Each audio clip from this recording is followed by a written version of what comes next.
Hello, hello, hello, hello, hello, hello, hello, hello.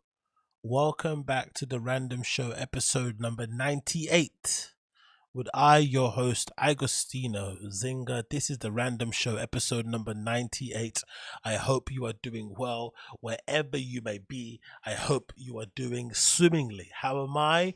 All good, all things considered. Reporting to you live from an undisclosed location somewhere in East London. I hope you are well wherever this Random Show stream may find you. It's I, the guy, Agostino Zinga, reporting to you live. Whew. Big up everybody in the stream, big up everybody hanging in there. I do appreciate you guys from jumping over from my other show, the Agostino Zinga Show, the #1 cultural comedy podcast in the world, or cultural commentary podcast. I can't even say what it is. But this is the Random Show. It's not cultural commentary. It's absolute nonsense commentary from me to you. And I hope you shall enjoy it as we go about talking about all the nice things that we like out there in the comedy community and a bit more. I hope you do enjoy it during the time. Of course, if you do enjoy and you like what you see, please do me a favor and make sure you smash that like button down below for me. That'd be greatly appreciated. That's all I require from you. Smash that like button down below. And of course, if over time you feel like I've earned your subscription, go ahead and subscribe also, but make sure you are liking as you're going along so people can see that this show is touching the people and is getting there, and I'm not only speaking to myself, because that would be a crying shame. That would be a crying shame. Anyway, so I'm out here. Big up the stream chat, big up Uche, big up Austin KC, a member here on the channel. I appreciate you for joining and being part of the flipping supporters here that are holding this flipping channel down. I appreciate you, but I appreciate everybody that joins in regardless. I'm going to take a sip of water just to get myself lubricated and started on this godforsaken stream.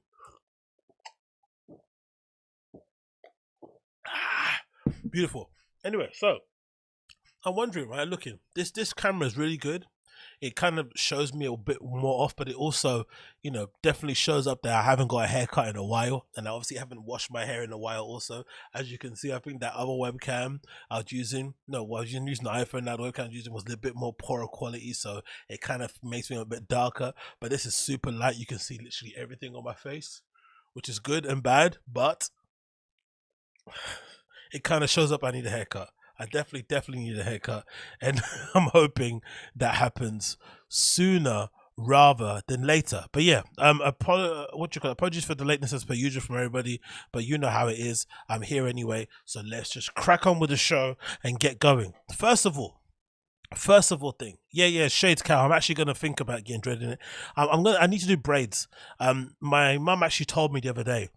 Mum was like to me, you know what? You know, one of the tricks are with braids, because I keep getting my braids done, and I think some of you guys have seen them in podcasts and stuff, but I can't keep them for longer than 2 weeks because I'm just a messy guy and I touch my hair too much and they itch, and I want to wash my hair and then it's not good that I did whatever. So I was talking to my mum the other day, and she was like, you know what the trick is to actually keep your braids long?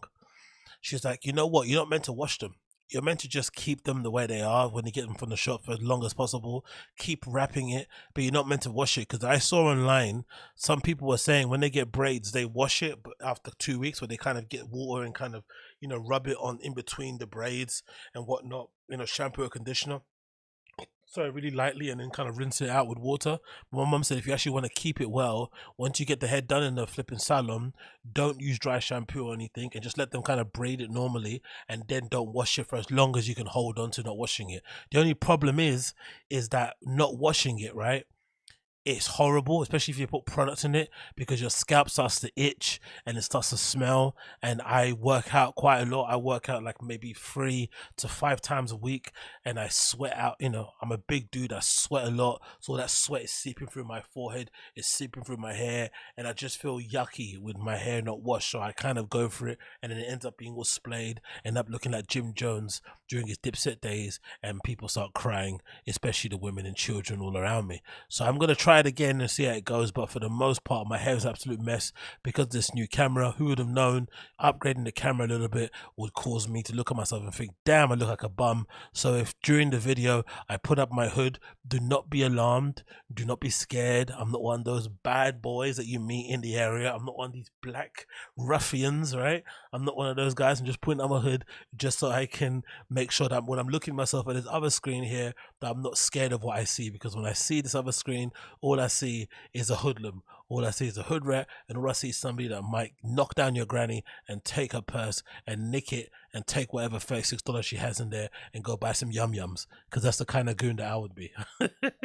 Anyway, cracking on to the show, let's get into it and jump on it straight away. First thing I want to cover and talk about is this update courtesy of the Golden Hour podcast, right? This is an interesting update in itself, right? Very, very, very, very interesting in itself. I think so anyway, because this is an update regarding ERIK Griffin being one of the first people within that little group of guys who's got invited to perform at Joe Rogan's Mothership. Right, comedy Mothership out there in Austin. One of the only people within Brendan Schaub's kind of extended universe, or the THICCC extended universe, has been ERIK Griffin. Funnily enough, the one person who I think is maybe the one person who is kind of openly hating on the comedy Mothership. I mentioned it before in a previous show where he was basically saying the Mothership in, you know, in quotation marks and acting like quotation marks, and acting as if he didn't know about it when he clearly did, because he hadn't been booked there. I guess behind the scenes, his booker, his agent, was working tirelessly and got him a little ERIK Griffin and Friends performance to go and do there in a few weeks. So congratulations to him. But it's no denying that the two other guys that he does a show with, could argue, are way closer to Joe than ERIK Griffin is. And you'd think if those two guys were drama free, and if Brendan especially was rated by Rogan as a stand-up, you'd think that they should have priority to perform at Joe Rogan's comedy Mothership way before ERIK Griffin does. You'd think that. But obviously, as we know, Chris Lee has been accused of being a diddler, aka pedo. Brendan is Brendan, surrounded in drama. You know, he threw out that comment about Joe Rogan slanging dick and whatnot, and I don't think his relationship with Joe has been ever the same ever since then, and I'm sure other things in between. So they've been relegated to the doldrums. Chris Lee probably hasn't got any chance of appearing on that stage ever again, because it feels like Joe Rogan's basically excommunicated him and deleted him from his brain, and he's not going to be allowed back on the pod, so there's no chance he's getting back on the comedy club. And clearly, Brendan Schaub is definitely not rated by Rogan. So this is a clip taken from the Golden Hour at the beginning of the show, where for some reason ERIK Griffin starts reading out the dates of his up and coming shows, and he then reveals that he's going to be booked at a comedy Mothership, and Chris D'Elia and Brendan Schaub go on this weird they're kind of congratulatory a little bit, but they're also a little bit, you know, sad, annoyed, coping, pissed off, and just trying to work through their emotions in real time, as one of their close friends is announcing something pretty cool, and he's trying to play it down because he knows, you know, he really shouldn't be getting the gig before them if they're meant to be closer to Joe Rogan. But things have changed. This is the clip. Let's go. Chunky ASICs on? No, these are Balenciaga. Oh, are they? What? I mean, that's the ASIC. Is it a collab? No, they just kind of stole it. ERIK Griffin is... Okay, so Louisville Comedy Club. Okay. I guess he's doing it on purpose because they're talking about shoes and he doesn't give a fuck. And he just decided to get up all these dates on his phone and read them all out like the grumpy old man that he is. April 20th through the 22nd. And then the Comedy Mothership. I'm going to be at the Mothership in Austin. Oh, cool. 28th through the 30th. Is that like a headlining thing that you're doing there? Yeah. Or what? Oh, I'm cool. doing 5 shows, yeah. So, and it's on the weekend? Yeah. Oh, that's cool. What room? Like they have... Chris D'Elia asking questions like a Fed, or asking questions like, you know, when you were a kid and you went to ask your mum about what she was making, but you're afraid that she may ask you to go buy more ingredients. Hey, big up Ricky Picture. Appreciate you, brother. Here's to the downfall. Yes, you know, the eventual downfall. Big up Ricky Picture. Appreciate you for the eventual downfall of Ago, but picture you. Chris Lee's asking questions like, you know, when your mum used to ask you questions, you don't ask your mum questions when she's making food, because she may go and ask you to go buy more ingredients. And you also were afraid because you're just shy. You're like, Mum, what does that taste like? Oh, is it? What is that kind of taste like? Is that like pepperoni? Is that like sausages? Is that like chicken? Is that like that? Oh, all right then. Well, that's kind of nice. Is it nice? You know those kind of questions. He's asking like a little kid.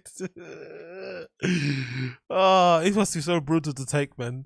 Eric Griffin of all of them is the one to get booked first. This must be burning Chris's soul, and it also must be burning Brendan's soul way more because Eric, I think, you know, he's a bit bitter anyway. He's a bit angry, bit of a bitter dude, and clearly comes across as a bit of a hater, and maybe has said some disparaging stuff about Rogan, probably, right? But he's still getting booked. Imagine that. Like they're like, what the fuck? You know what I mean? It's so funny. Anyway, Have like different rooms, right? I have no idea. They have like Oh, a cool. main room and a That's small pretty room, cool, man. like the store. I don't No, know. I know, but don't they have? So they have 2 2 rooms. Okay, He's in the main room. got it. That's awesome. And then I'm probably gonna do Kill Tony that Monday also, but whatever. Before it or after it? After. He does it on Mondays. Right. So you're Mondays gonna is tough. yeah. It's fine. Well, it's I'll have fine to if- get an early. Look at Brendan trying to change the subject. Mondays is tough. Let's talk about the comedy mothership more. Let's talk about Eric Griffin getting booked at the mothership before you two guys. Let's not switch it to the Mondays. Fly to get here for this. You know what I mean? Look at that. I've never seen Brendan so quiet.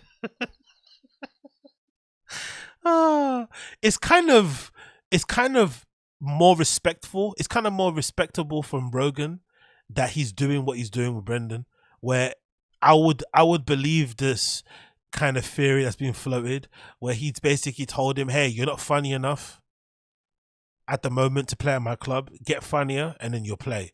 Because there was that story, there was that thing that BGO said in the stream. BGO said once in a stream that he heard, no, did Brendan tell him or he heard? One or the other. BGO basically said that Joe told Brendan to chill out with the clips or to have better quality control on it. Like Joe Rogan basically said, hey, Brendan, chill out with the comedy bits that you're putting out because they're not doing any favors. I think because after you saw that Greg Abbott bit, I mean, no, Rogan's got, you know, Brendan's got that Greg Abbott, you know, have you not guys seen it? The Greg Abbott bit. Have I got his Instagram here? Yeah, I have. Please, oh no, let me get another window because that's another thing I needed. Brendan Schaub's Instagram, right? There's a Greg Abbott bit he's got in it. I think Rogan saw this and told Brendan, hey, stop doing these flipping clips because they're making you look bad. Have better quality control, tighten up the bits before you pull out these clips. And I think it's this what kind of broke the camel's back, according to BGL. Look at this.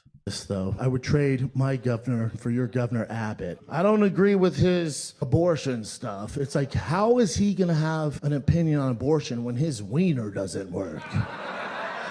You can't even have sex, bro. Why are you chiming into this thing? You're not getting invited to the orgy, Mr. Abbott. Brilliant Like the kid comedy. off Game of Thrones. Only Right, 1,000 the of them. right? Where's your Hordor, man? Remember, there's only 1,000 of these guys, according to Rogan. Only 1,000 good ones. My only problem with him is, you know how he got paralyzed, right? A giant oak tree fell on him. Terrible tragedy. You ever seen an oak tree fall fast? No! No! God, no! Why me? No! Move out the way, bitch! Also, if you don't like him, easiest politician of all time to assassinate. Easy. He's in a wheelchair, Texas. With the Houston traffic? It's so easy. Mr. Governor, nice to meet you. Traffic. Game over. I do like Texas. Anyway, so allegedly, Rogan was like, hey, you're not funny enough, you can't perform in my club. And I personally think that actually makes, what's his face, Joe look better, because it basically means that he just doesn't book his friends because they're his friends. He actually does have some level of, he does kind of operate by, hey, you have to be actually good at what you do before I put you on. And this clearly, I think, was a message that was relayed to Brendan, because Brendan looks like the type of person, because I'm not that person. I'm never going to ask people for things, right? Or ask, as someone said in the comments, I say, I'm never going to ask anyone for anything, especially when it comes to like putting me on a show or something. I detest that sort of stuff. I think that stuff is kind of lame. So I will go out of my way not to do it because I want to get given it the same way other people get given it, based on the talent and based on being a draw, as Brendan would say. But Brendan looks like the person who would ask a friend, hey, can I come on your show? So it wouldn't surprise me if he did text Rogan and said, hey, can I perform at the Comedy Mothership? It got aired a few days, and then Rogan ripped back a long message, kind of detailing, "Hey, you know, I love you. You're a good guy. I got your back. You know, I'm gonna ride for you, but you're just not funny enough. You simply do not matter. We don't know who you are. You're not a draw B. Go back to the drawing board." And the next day, ERIK Griffin comes in, who is the perpetual hater. Look at his face. He doesn't even look like he's smiling, right, about the gig. And he got it before him. And Chris D'Elia, who Rogan used to say was a murderer, is now being, you know, labeled as a pedo. So he's not going to be playing anytime soon. And he's not playing there. Absolutely hilarious. Absolutely hilarious.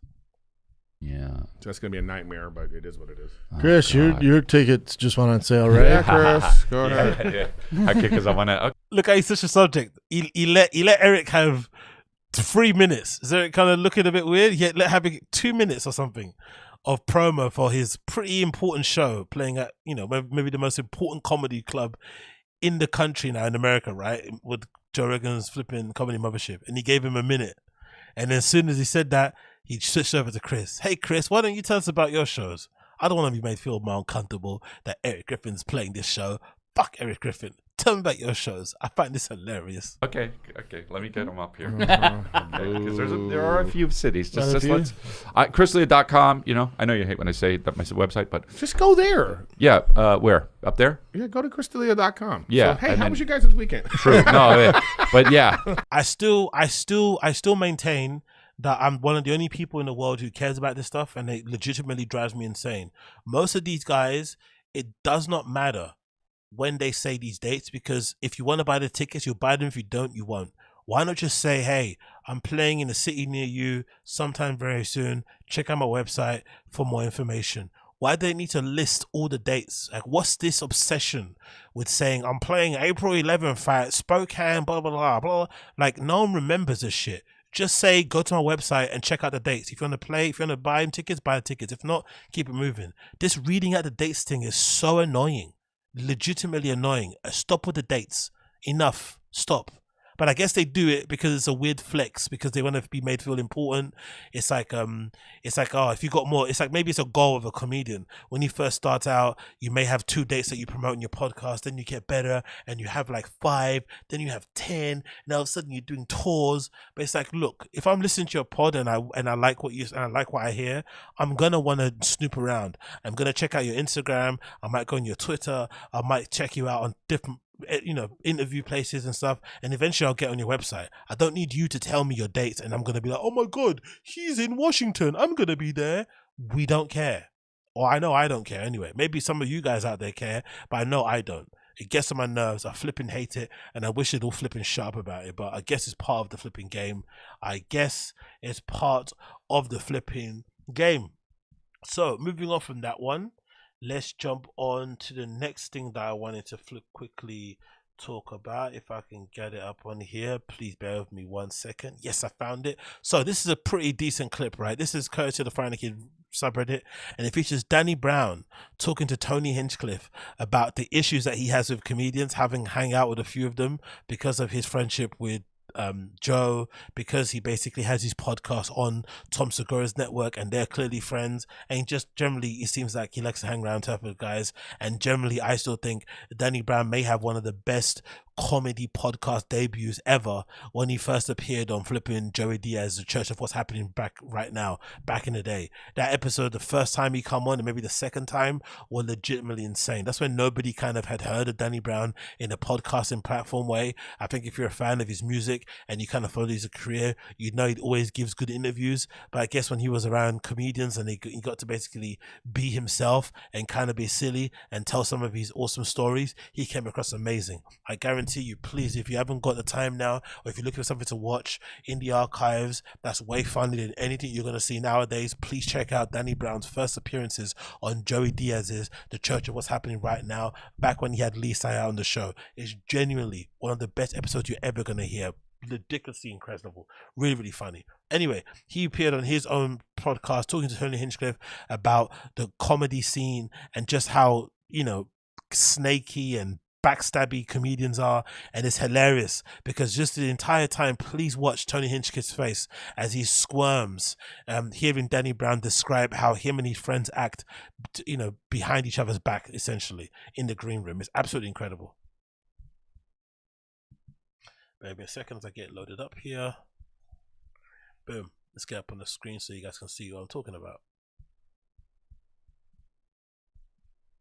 When I hang around y'all niggas, it's no respect. Coming to kill Tony's or when comedians have come through and bro, these niggas talk about each other like it's.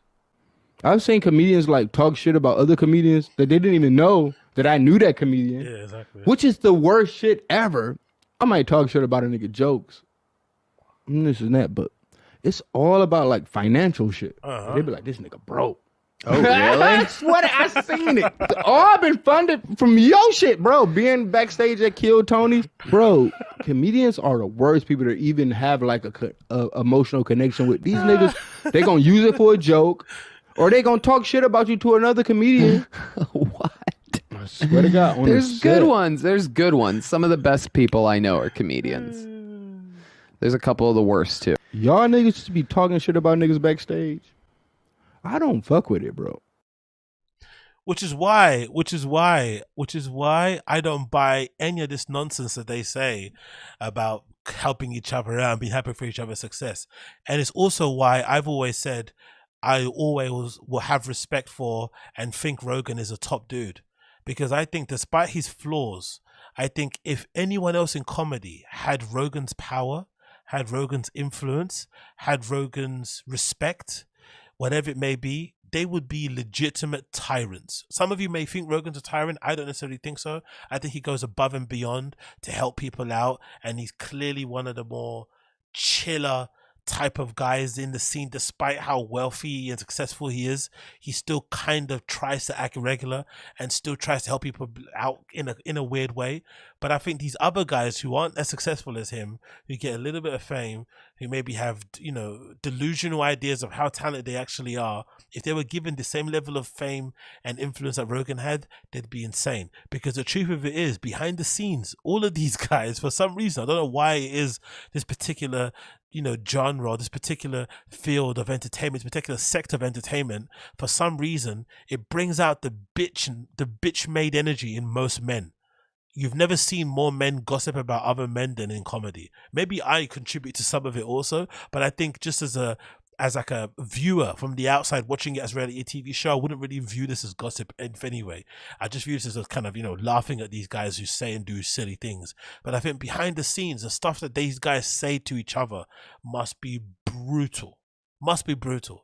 Especially when you think about the stuff that BGL revealed about Brendan. Now, I didn't like it. I still don't like it. I still think BGL is an absolute turbo douche. But he did illustrate how these guys actually speak about each other behind the scenes. Because BGL was the one who revealed that Brendan allegedly had been saying stuff about Josh Wolf, or Josh Wolf, as he likes to call him. And basically making disparaging comments about Josh's inability to sell tickets or to, you know, do crazy tours or whatever it may be.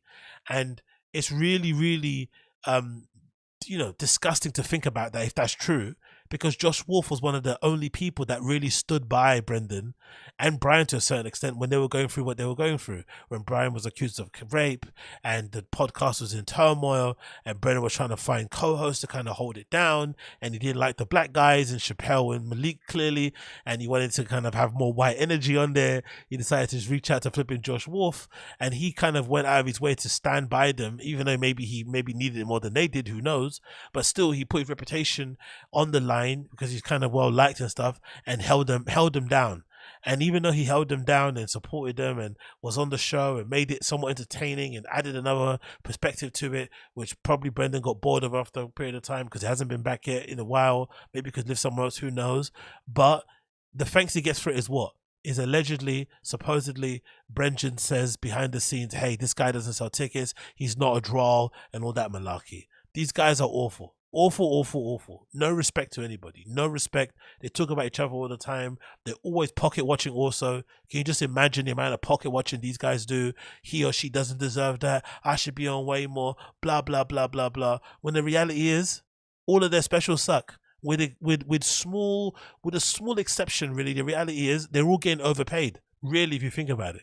really, if you think about it, they're all getting overpaid, which may explain why a few of them are so hell-bent on making sure they're like touring, marketing, flipping beasts. Because really, on the strength of their work, on their skill of their comedy, on their supposed talent, they are lacking. But a lot of them can work hard. They can do a lot of podcasts. They can go and tour a lot. They can make a lot of merch. They can do lots of appearances and stuff. That maybe is them working hard to maybe justify their payments. But when you look at talent for talent, skill for skill, legacy for legacy, you know, like, it's not that great. The specials are kind of lacking. So they're all being overpaid, but still, they're all hating on each other's money and what they're getting paid. They all have their own locked-in audiences that kind of love what they do and will ride with them until the wheels fall off, but they're still hating on other people. Why? There's a land full of plentiful opportunities there in flipping stand-up, from corporate gigs to commercial stuff to going on tour to cruise boats or whatever. Endless opportunities for them to make money, but they still go out of their way to flipping insult and ridicule each other. Absolutely heinous. And just don't get me started on what it must be like to be a woman in that industry. Don't even get me started. Just imagine how these guys treat their partners, how they treat their wives and girlfriends. Can you imagine what it must be like coming up as a comedian and being a woman in that scene? Can you imagine, especially in LA, what it's like, what you have to put up with? Especially if you kind of lean into your sexuality or you lean into your looks a little bit. Can you imagine the comments you'll get from some of these guys? But they're okay with, you know, BERT KREISCHER taking off his t-shirt every 2 seconds. But if you dare to have a bit of cleavage or accentuate some of your flipping assets, they're gonna have something to say. If you have some hacky type of jokes that are maybe a little bit too, you know, I don't know, gross for them, they have something to say. But then they have loads of other friends that do the same sort of thing. So I love that Danny Bryan called it out. I love that Tony Hinchcliffe was squirming. And I even forgot the part where Danny Bryan is basically saying, no, your actual show is where I heard the most comics kind of being bitchy about each other, which makes sense because it's, you know, it's Kill Tony. It's a show for comedians, basically. Sorry, what's that? Especially wannabe. Bloody hell, that was a weird burp. Especially wannabe comedians. But yeah, big up Danny Brown. He's absolute legend for calling it out. And big up Tony Hinchcliffe for squirming and adding to the flipping comedic timing of that entire flipping exchange. I absolutely loved it. I absolutely loved every single part of it. And I can't wait to see more. So, moving on from that one, let's talk about this, courtesy of BBC. Have you seen this? This is absolutely wild, brother. Louisville, Kentucky, gunman kills 4 in bank shooting. Allegedly, he was an ex-employee. So many of these ex-employees coming in and murking people. And I have to be honest, as callous as this is to say, I much prefer these cases of ex-employees going to their old workplaces and murking people they didn't like or whatever it may be, than go to a school and decide to kill innocent children. Like, if you're actually going to go and do these mass shooting type of things, go and actually try and murk the people that you don't like or who did you wrong or something. Don't go and flipping to a random school and go and kill these innocent babies and innocent angels. You know what I mean? This next kind of hope for the world just because you have a flipping stick up your ass. Leave them alone. But anyway, continuing on. 4 people were killed when an employee opened fire in a bank in Louisville, Kentucky. The victims were aged between 40 and 64. Actually, didn't Brendan perform at Louisville, Kentucky recently? And didn't ERIK Griffin say he's going to play there soon too? Huh. I'm not sure what the correlation is between that, but you can read into it what you want to read into. The victims were aged between 40 and 64. Among 9 other injured was a rookie police officer who graduated into the force 2 weeks ago. Imagine graduating 2 weeks ago, right, into the police force, and one of your first things that you do, big ones, is that you're involved in a flipping shooting in a bank. God damn it. The officer was struck in the head and is still critical after brain surgery. I don't understand how people can get hit in the head and survive. Guns are weird, man. But I guess that could be shrapnel, that could be anything. But yeah, hopefully that guy recovers. Police responded within 3 minutes and fatally shot the attacker in exchange of gunfire. The shooting took place at the Old National Bank in the city center at 8:30 local time in the morning. Witnesses Caleb Godlet told local media that his wife and employee at the bank had locked herself inside the vault when the attack began. Whoa, it's probably the safe place to be honest. Those vault doors, I'm assuming, are somewhat bulletproof. Other witnesses described seeing the shootout between the officers and the long attacker. Kentucky Governor Andy Beshear said the incredible friend of his, Tommy Elliott, a senior vice president of the bank, was among the victims. Damn.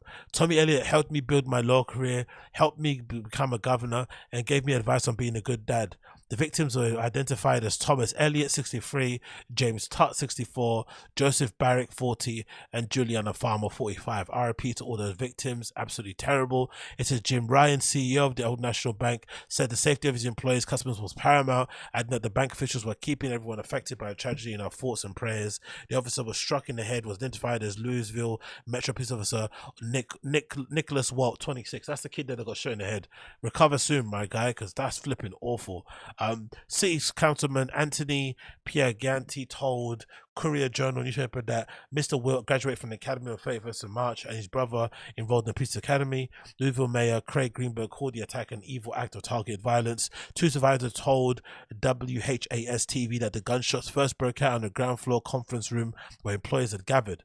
Jesus Christ, he went there during, so this is definitely a former employee. He went there during the flipping company meeting, right, at the beginning of the day, and murked. Whoever was next to me got shot. Blood is on me from it, said one man, pointing to his shirt. The suspect was named as 23-year-old Connor Sturgeon, 23 years old, who police said used a rifle during the incident and was broadcasting the shooting online. So he streamed it live on Twitch or something, or Rumble. So the video's out there. There's a live stream video of him shooting these people. Yo. That's tragic to know that the incident was out there and captured, said Police Officer Jacqueline Gwynn Villaroli, I think. Instagram's owner Meta said it quickly removed the live stream of his. Oh, it was on Instagram Live. Wow. Of his tragic incident this morning. The attacker is described in an online profile as being a syndications associate and portfolio banker at the Old National Bank. He had joined the company as a full-time employee last year after spending 3 summers there. Officials have said no previous contact with the law enforcement. So no criminal record whatsoever, nothing to read into, and probably registered guns that he legally bought, and he just decided one day enough's enough. He doesn't like any of his old colleagues. I'm going to go in there and start murking, start dumping. The shooting took place just 2 weeks after the violent attack in Christian school in Nashville, Tennessee. Data combined by the gun violence shows that blah, blah, blah. Anyway, RIP to the victims. Absolutely tragic occurrence. I'm probably not going to show the video here. I don't want to get taken down the gun violence here, but you can see while gone.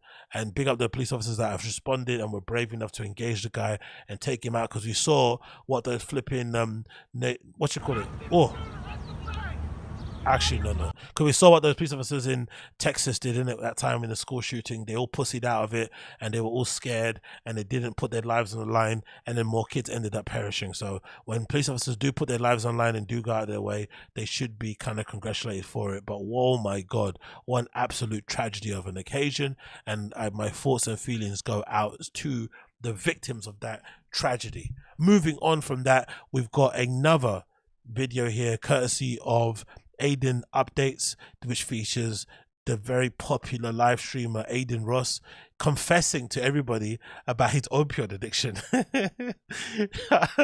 I'm only laughing because he's kind of lame and a bit of a dork.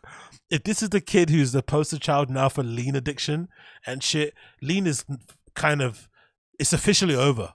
Lean is no more cool. Lean is no longer cool if ADIN Ross is the one being flipping, coming out and saying he's addicted to it and he had an issue. But it's also interesting because he doesn't really strike me as somebody that would be a drug addict in any way, shape or form, or have that be an addiction because he looks the way he looks.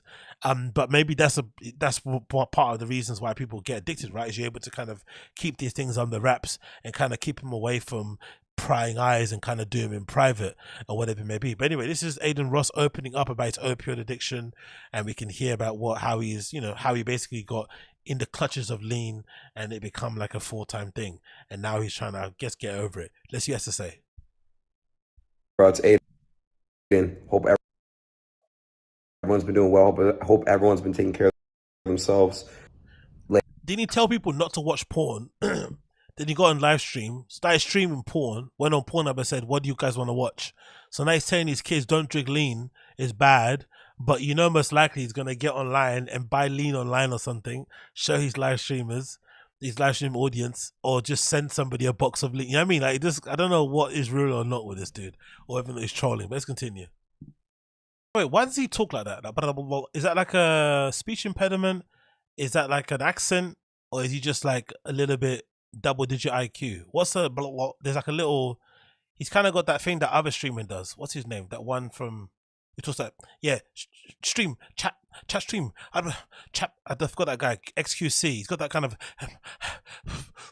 I know I'm not the best person to criticize somebody's pronunciation because I do fuck up a fair amount of words, but he's got a particular way that he kind of. There's a particular beat to how he speaks. It's a bit, I don't know. I don't know. It just sounds like, like a kid that kind of left school early. He's kind of got that way of speaking. He kind of left school when he probably shouldn't have left school. Like, school didn't teach me nothing. That type of kid that says, when's the last time you used algebra in real life, bro? That kind of thing. It's like, maybe we should just stay in school just for the sake of just, socialization. Less to do with the actual mathematics of it. But hey, what do I know? Love and it's honestly just so positive. Getting off there, I took a little. Of course, he's been clean for a week. These LA types, they love fucking preaching about, drug safety and precaution and whatnot and health overall after a week of sobriety. Fucking, what's her name? Cara Delevingne got a full flipping. I know she's not from LA, but still, you know what I mean. Cara Delevingne got a full flipping Vogue cover article, over flipping quitting doing drugs for 3 months only. I think, or something less than that. Crazy amounts. After we saw her outside lying on the floor, spinning around, wearing socks and a cowboy hat, and acting completely cracked out, you get a flipping Vogue article over 3 months of sobriety. Now this guy is here after 1 week of sobriety, talking about how everything is a devil and that he's a leader and all this malarkey and I love you and all this shit. Like, get out of here. Do the work. Go and do the work first and then come back to us after 6 months or more. Don't come here and tell us after flipping 3 months. Come on, brother. Really? Break from streaming and I love you all. Thank you all for being by my side no matter what. Even when I slip, you guys are there to catch me and remind me of who I am. I know this is really dark for me to say this, but I'm just picturing this. I don't know why. I'm just picturing this video in like a compilation. Like, if something bad happens, this will be the video people look back on. Like, and just after this, he went back and, flipping drowned his sorrows in a flipping tanker full of lean or something. That would be hilarious and very, very on brand for these type of people. Look, I think getting on top of your shit is good regardless, right? I love you all for that. Yeah, getting on top of your stuff when it comes, especially comes to drugs, is good regardless, right? I've spoken about it previously before myself. I've spoken about it on the X and Zinger show, obviously my cultural commentary podcast. So if you're not subscribed to that, please make sure that you do. It's available on all podcasting platforms right now. And I've spoken about myself, and obviously it's something that's hard to kick, especially I'd imagine if you're a young guy like he is with what you say? You'd say with a lot of kind of with a lot of means to be able to get what you want, right? He's a rich dude, he's young, he's got access to loads of things, he uses the internet, he can get on the darknet, get on flipping Telegram groups and be able to get exactly what he wants. So clearly the temptation for him is going to be far greater than maybe a regular person who has a regular job and responsibilities and maybe doesn't have the money and the means to get a hold of this stuff. I understand. But I also think there is something quite disingenuous about not really doing the work but then wanting to be rewarded for doing the work. Kind of feels like to me like that story that I always say about that article that I remember reading once, that the London Marathon has one of the highest dropout rates, and also I think the Boston Marathon too, before they put in changes. And why is that? Because allegedly the London Marathon and the Boston Marathon have this thing where once you get selected to run these races, which are very in demand, they're super oversubscribed, everyone wants to run these famous races, they select you. You also have to pay, of course, to get the ticket, but you get selected to purchase the place. And once you get selected, once you purchase the place, they send you a graphic, this little thing that you can share on your Instagram, whatever it may be, that basically says, hey, I got selected, I'm running the race. And that graphic alone, when you share it, usually will lead to you getting way more likes and engagement on any post that you ever did previously. So people would share that graphic, get all the likes and comments that that would make them happy and let them kind of get that dopamine hit. But then it may not lead to them actually following through and running the race because they feel like they've already done it by getting a dopamine hit, so people liking their flipping thing. And I feel like some of these kind of premature, I've beat the addiction, I'm now drug free, 1 week, 3 month things are kind of celebrating somebody doing the bare minimum or doing the kind of beginning stages of the work. I think actually going through the fire and going past that 6-month threshold, year threshold, and then coming back and reporting back to the people and to the community at large, hey, here's what I found, here's work that I've done, here's the challenges, is way better than these kind of premature success stories that they're trying to basically flaunt in a way to essentially, provide a little bit of a weird promotional bump and content little jump for them, which is, I think, partly the reason as well. Again, maybe I'm looking at it a little bit too cynical, I know that, but I'm also kind of tired of these sort of like, short amount of times of sobriety and then coming out and preaching to people. I know he's only sharing it with his community, I understand that, but that's the perspective I have on it. And then lastly, just wanted to say, if this kid is doing lean, then clearly lean isn't as cool as it once was. It just isn't. It's just completely lost all its luster. But then the actual dangerous and sad part about it is that as dweeby and as dorky as Adin Ross is, he's probably more representative of what actual normal kids are like, the world at large. That's why he's so popular. Kids connect with him because they see themselves in him. So if he's doing lean to that extent, it's kind of scary for the kids out there. It's scary because it means, are they getting influenced by him? Were they doing it anyway because they're at this age where they're kind of fascinated by it because they hear what their favorite rappers talking about it? That's the scary side about it. So I think if you're a parent out there, the things that you have to navigate when you have young kids that sort of age is scary, man. Super spooky. And the access that they have to stuff, it just makes you worried all the time. You don't know what they're doing. You don't want to be super controlling because you know it's going to push them away, but you also want them to make sure that they can be free to tell you, how they're feeling about certain things and be open about it so you can kind of deal with it together. It must be really hard to kind of deal with overall, man. I don't envy parents in the slightest who have kids around that sort of age, especially if they look after these type of people personally. But hey, I do appreciate them more. But yeah, big him up anyway. Hopefully he does get back on the right track and he is able to inspire kids to basically do the same thing also. That's what you're hoping. What we were saying here in the chat, Natasha Ski saying, I got blocked out of my apartment during an NYC marathon one year trying to get a bagel and I was miserably hungover because it was the morning after Halloween. Imagine that. Sorry to hear that, Natasha Ski. Sheikh Khal said he is hurting himself. Ricky Pitcher says, can't fug when you're stuck in the mud, if you know what I'm saying. Yep, cool. Uche is saying, I'm in a year clean and still don't think I've got it figured out. Premature cockiness will bite you in the arse for sure. Yeah, look, I'm sure there's a way. I'm sure I'm wrong as well. I'm sure I'm wrong. I'm sure there's something to be said for keeping people updated and, bearing your soul early on in your kind of recovery process. I'm sure there is something to it. I'm sure there is. And I'm no one to speak as well because I have my issues. I know. But there's something about this kind of like, I don't know, it kind of is like a weird, like there's a point in time where I kind of really started to hate girls and women out there who were doing the whole like, I'm pregnant thing, the whole baby shower thing, the whole like, like taking, hey, thank you for super chat, Ricky Pitcher. Is it insensitive if I give this to you to buy lean? No. Pick up Ricky Pitcher. Definitely not, mate, because I'll definitely go out and buy it. Don't play with me.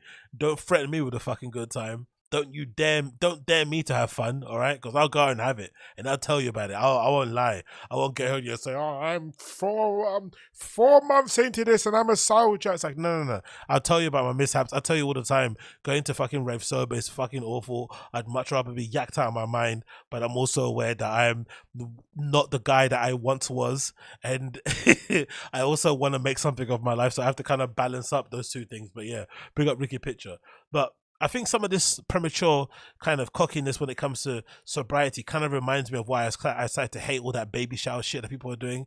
Beyonce kind of popularized it, right? That one picture that she took when she had one of her first kids. I think it might be Blue Ivy, and she took that picture where it was an amazing picture where I think it might be David LaChapelle took it, right? Where she's like, this, that picture I'm talking about, that Beyonce announcing a pregnancy thing. And I think ever since then, everyone else has copied it, and everyone else does it to the same extent, right? They'll put a picture of the ultrasound, they do a photo shoot of the guy holding the belly, the kissing of the belly, like Kiki Palmer, every fucking picture of the fucking red carpet, the belly, Rihanna, the belly. It's like, look, women have kids every day. People get pregnant all the time. It's not that big of a deal, right? And it became this whole celebration. Oh, yeah, pregnant. Same thing goes with fucking with these people who were once druggies now deciding, no, I don't want to be druggies anymore. People get sober every single time. Why is your flipping story way more important than others? And also, you're only 3 months sober, 1 week sober, and now you're trying to tell us stuff. Leave us alone. Leave us alone. And what's Cloud to be saying? We all agree, but we know what is genuine. Yeah, big up. But I don't know. Again, look, I'm probably incorrect in this. I know. I'm very redacted and very kind of weird with some of my opinions, and they probably don't make any sense. And I know for sure that people doing a good work out there. But hey, for me, I find it annoying. Anytime I see a picture of a girl showing a picture of herself that's pregnant, showcasing her belly, the first thing I do is report that tweet for spam, for harassment, for whatever. I do it all the time. I just want to be one little hater in the wind there in the background, just hating on it. I'm not going to double tap it, not going to retweet it. I'm just going to report it. Spam harassment. I do it all the time on the slide. I'm just confessing to you now, but I do it all the time. Spam harassment. Get your account locked, man. Fuck out of here. Give a shit about your baby. Anyway, moving on. Moving on. So, most of you, I'm hoping watched UFC 287.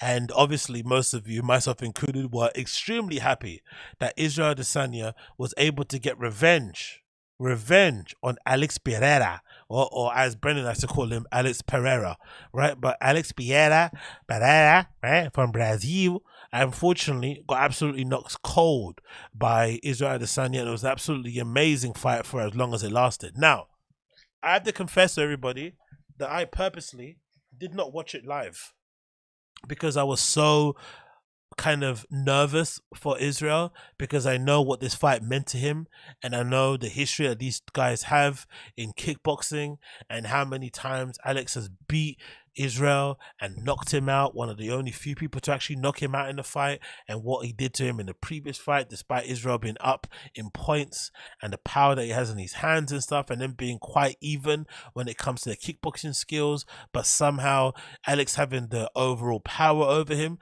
And I thought, damn, man, I was really nervous. So I didn't actually watch it live. I watched it the following day, and when I saw it the following day, a lot of it started to make sense. I was like, it's funny how in UFC, one loss or one victory can change the entire narrative about a fighter.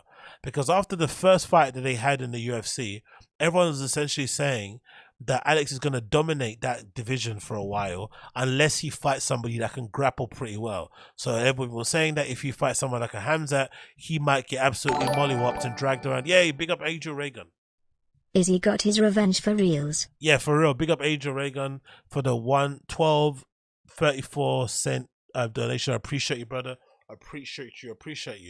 So the narrative kind of changes now quickly around Alex Pereira. And now I'm definitely seeing people commenting on his age, talking about his lack of grappling, basically saying that they don't think a trilogy is even needed because of the manner of the knockout. They say the manner of the knockout was so aggressive, was so brutal, yeah, that he was absolutely stark, knocked out cold, his toes curling and all sorts, that a rematch doesn't seem to make any level of sense. And I think even Israel even said so much, courtesy of this article via Sports Illustrated. Israel, after finishing Alex Pereira, we're done.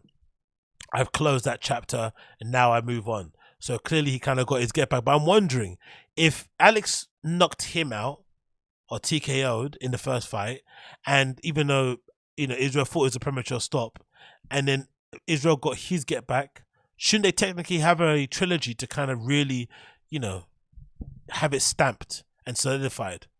Doesn't Alex deserve a rematch? Some regard, straight away. You'd think so.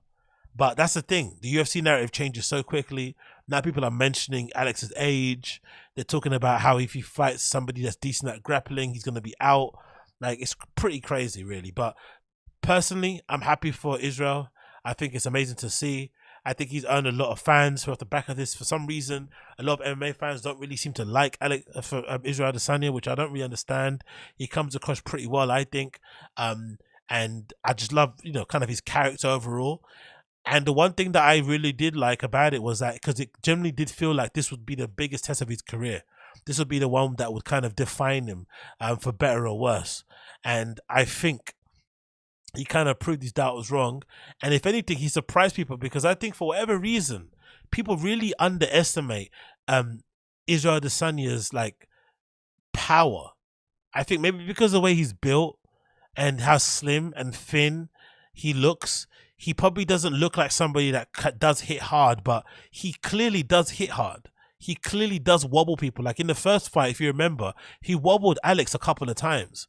So I'm not surprised that he was able to knock him out in this fight. Just the manner of it is surprising, because Alex was really putting the pressure on Israel. He was, those leg kicks were starting to really, he was starting to really get some money back on those ones. He started to pressure him against the cage. Israel's leg, look at it, was buckling at one point. And then just as flipping, Alex was doing, because I think there's a moment, actually, if I'm not mistaken, there's a moment just before Alex knocks out Israel in the first fight where he's got his hands down and Israel actually misses one of the counters that he throws. So, and I think the same thing happened in this fight. So I think Israel kind of figured it out, maybe with his coaching, that if he's able to kind of absorb and turtle up and absorb some of these shots on the cage, and if he's able to see an opening and hit back, he can actually get some joy. And he did the exact same thing. And that 1-2 was so fast. That 1-2 was so fast that, if I'm not mistaken, he 1-2'd Alex in the same time that Alex was trying to pull his hand back to punch him. Like, boom, boom. He got him straight out of there. It's absolutely incredible to watch. So big up Israel Adesanya, absolute boss. And obviously the picture at the end when, Alex is splayed out on the floor and Israel decides to get the bow and arrow out and hit him for 3 times on the floor was absolutely incredible. He X'd out the flipping Monster Energy drink. He pointed to Alex's kid in the flipping audience and decided to collapse on the floor because Alex's kid did the same thing to him in the boxing match back in the day. So in the kickboxing match back in the day, right? Israel, the petty king, never forgets that disrespect and did it to the kid again, which probably hurt him more because when that kid did it, he looked like he was a toddler and now he's probably a teenager. So that definitely burnt him a lot more, seeing his dad completely cold on the floor and Israel basically, pretending to faint on the floor like he did. So that was absolutely incredible to watch. So big up Israel Adesanya. I loved everything about it. What an incredible, incredible card, an incredible performance from him. I can't wait to see what else he has in store for us fans. I cannot wait to see what else he has in store for us fans. Anyway, moving on from that one, what else we have to talk about here? Let's talk about this actually. Let's quickly go on this. Where is it? Do we have it here available? Yeah, let's quickly go on this. Where is it? Why do I have it up? Oh, there we go. Cool. So, recently, Bert Kreischer appeared on the Tim Dillon Show. The Tim Dillon Show has been going through a bit of a turmoil at the moment. Since Ben left, a lot of the OG fans have kind of left along with it. The Patreon probably isn't as good as it once was. But I feel like in recent weeks, the pod has been returning to some, it's been returning back to form, and much of it has to do with maybe Tim feeling a little bit more inspired, going more on these rants, and just generally being a lot more funnier, and the show's kind of getting back to where it was. But sometimes, myself included, I feel like Tim's best shows are when he just sits there and rants about stuff like I do, on his show. When he has actual guests on there, I don't think they're that great because unfortunately, for whatever reason, although Tim's super smart and really funny, he's not the best interviewer in the world. He's not the best interviewer in the world. Personally, for me, he doesn't interview guests that great. Unless they're his friends and he gets on with them. The only exception being the shows he has with Ray Kump. They do really well because they're friends, they get along, but they're not really interviewing. But when he's interviewing other comedians or he has them on his show, it don't really work. So he had Bert Kreischer recently on his show, and Bert Kreischer's had, he's been suffering, I think, online with some of his stuff and what people have been kind of receiving him because, the worst parts of his personality come out when he's on his press tours. But I thought this show was pretty funny because if anything, it was a pretty maddening to watch in real time. And also, basically, to me, this episode of Tim Dillon Show First featuring Bert Kreischer reminded me, or maybe no, or maybe I got to realize how similar they are as personalities, like in terms of their willingness to indulge themselves in whatever excess that they enjoy, or just the luxuries of life, or their perspective on comedy, or just on living. Like, they're very, very, very similar, which you wouldn't really think about if you didn't watch this show or you weren't really paying attention. So this is Bert Kreischer on Tim Dillon Show. Ladies and gentlemen, welcome to the Tim Dillon Show. I'm very excited to be here with the guy who put me on my first podcast in LA. Nobody put me on. Nobody cared. Nobody would look at me. And this guy said, come to my house and we'll do a podcast. And thank you so much. It's worked out. It has worked out. Yes. I'm a good scout. Yeah. There's a couple people where I silently take credit when I. Oh, okay. So now Bert Kreischer's taking credit for Tim Dillon the same way that Brendan Schaub's taking credit for Theo Vaughn for doing King of the Sting. Got it. See them blow up. So what it is like, it's got to be like when you are an actual talent scout and you see someone that just makes you giggle by yourself, and then you watch them blow the fuck up, and then you're like, I knew I was good. I knew I can pick talent. Yeah. Well, I appreciate that. Well, let me ask you a question. What do you think? Do you think we all do this? Like, does podcasting go on forever? Does this eventually stop? Does this become like when younger comics now are not starting them? Yeah, they're just doing clips. That's the fucking thing. They're going out with short form stuff. If you can get heckled these days, you're the luckiest comic out there. Yeah, right. God damn it, man. I'm so jealous. If I had clips back in the day, because I was chaos on stage. Right. I was chaos. Take my shirt off, drink 6 beers on stage. Yeah. Welcome it. Welcome chaos. Right. Man, if we had cameras back then. So what happens to this medium eventually? I'll tell you, the idea of having a podcast conglomerate, like a umbrella, where you start podcasting, that's dead. Right. The idea of having like a company, I think it's dead. I agree. I've had a lot of people come and ask to be part of my network, and I'm like, I don't have a network, I do me. Right. I do me, that's all I give a fuck about. I don't want to lose any of my attention about me. Social media companies, I think they're going away. I think people are starting to go, no, I'll just get that person. I want them to work for me. I think everything's going in-house. I'll tell you where I'm going. I love that quote, isn't it? That's basically Bert Kreischer. I'm just all about me. Bring all the attention to me and nobody else. And I think that's fundamentally what comics are actually like, that kind of selfish, self-centered, all about me kind of thing, which is probably why a lot of them find it really hard to kind of give people props, to really be genuinely happy for people, because essentially it is a bit of a cutthroat industry. It is quite you against the world, right? It's you trying to convince people that you're worthy, that you're good enough. And once you finally get your foot in the door, you don't want anyone else to come behind you, really and truly deep down. It's really, really, really me, which again, you have to give credit to Joe Rogan for being a person who popularized or made it cool to be the type of dude that you'd get your friends on shows, because I don't know if these guys would even be comfortable with having friends of theirs on shows with them, podcasts, and then seeing their friends' podcast blow up more than theirs. It would probably hurt their feelings to the point where they probably put out some bad stuff about them to kind of disparage their names. But Joe made it somewhat cool and somewhat acceptable and somewhat encouraged to have other friends who are popular than you on your show, even though they may get more views than anything else that you've done. It's good. Yes. I'm making because you're a guy that you're always kind of on the new thing. Like you focus a lot on whatever the new thing is going to be in comedy. Yeah. Like you were doing Instagram stories years and years and years ago, showing me how many people were watching your story, showing me how they could buy tickets. You were on all of that shit. I sometimes wonder if it's because I'm not as talented as other people. I pay attention a little more and I work a little harder. Yeah. And I try things. I also don't mind failing. But that's one of the reasons why I liked Bert to begin with, and why I liked Bert Cast, because weirdly enough, despite how annoying he is as a personality, and despite how grotesque and unsettling he has to look at times, and this flipping anxiety that he has about addiction, and clearly being a functioning alcoholic, and the t-shirt off thing, and they're always talking about your family on stage and all this sort of nonsense. The really good thing about him is that he's incredibly self-aware. He actually understands himself way more than other stand-ups do. And the fact that he was actually open and says, hey, I might not be as talented as some of these other guys, so I have to rely on other things to kind of get me clicks and views and to sell me tickets, or just to get people to pay attention to me. Then I'm going to surprise them by being really funny also. But I know that my talent alone isn't going to get me there, so I'm going to do these other things, and I'm going to embrace them. And one thing you have to give the guy credit for, there was a point in time, I think it was a few Sober Octobers ago, where I think Rogan and stuff were kind of teasing Tom BERT for basically uploading too many Instagram stories.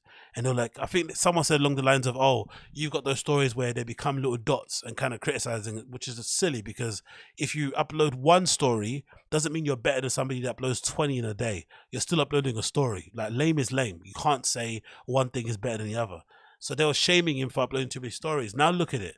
Most stand-up comedians and most people out there, I know myself, when I use Instagram, most of us use Instagram stories more than we use our feed. We upload way more on there. Like, I know when I'm on my Instagram and I'm using mine, I use my stories like a flipping blog. I'm posting memes, I'm posting video clips, I'm reposting other people's stuff. I'm using it all the time. So the fact that BERT was confident enough to do that and not get shamed out of uploading or sharing stuff on Instagram stories says a lot.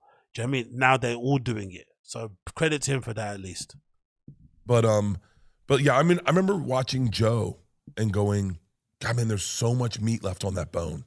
Yeah. I mean, with all the things he does, and look, Joe wants privacy, and he's a bad example. But I remember going, if I was Joe, if I could have that outreach, I'll tell you what I'd do. Right. And that's the way I looked at it. Right. And right now, what would you do? So if you had like his level of power? Oh, dude. I mean, would it be? I mean, first of all, I'd be doing more movies. Right. I mean, Yeah. I know that he doesn't want to do that, but I think the funny shit. Well, he's got a bunch of jobs, right? He's got the UFC. He's a dad. He's a comedian. Yeah. He has the podcast.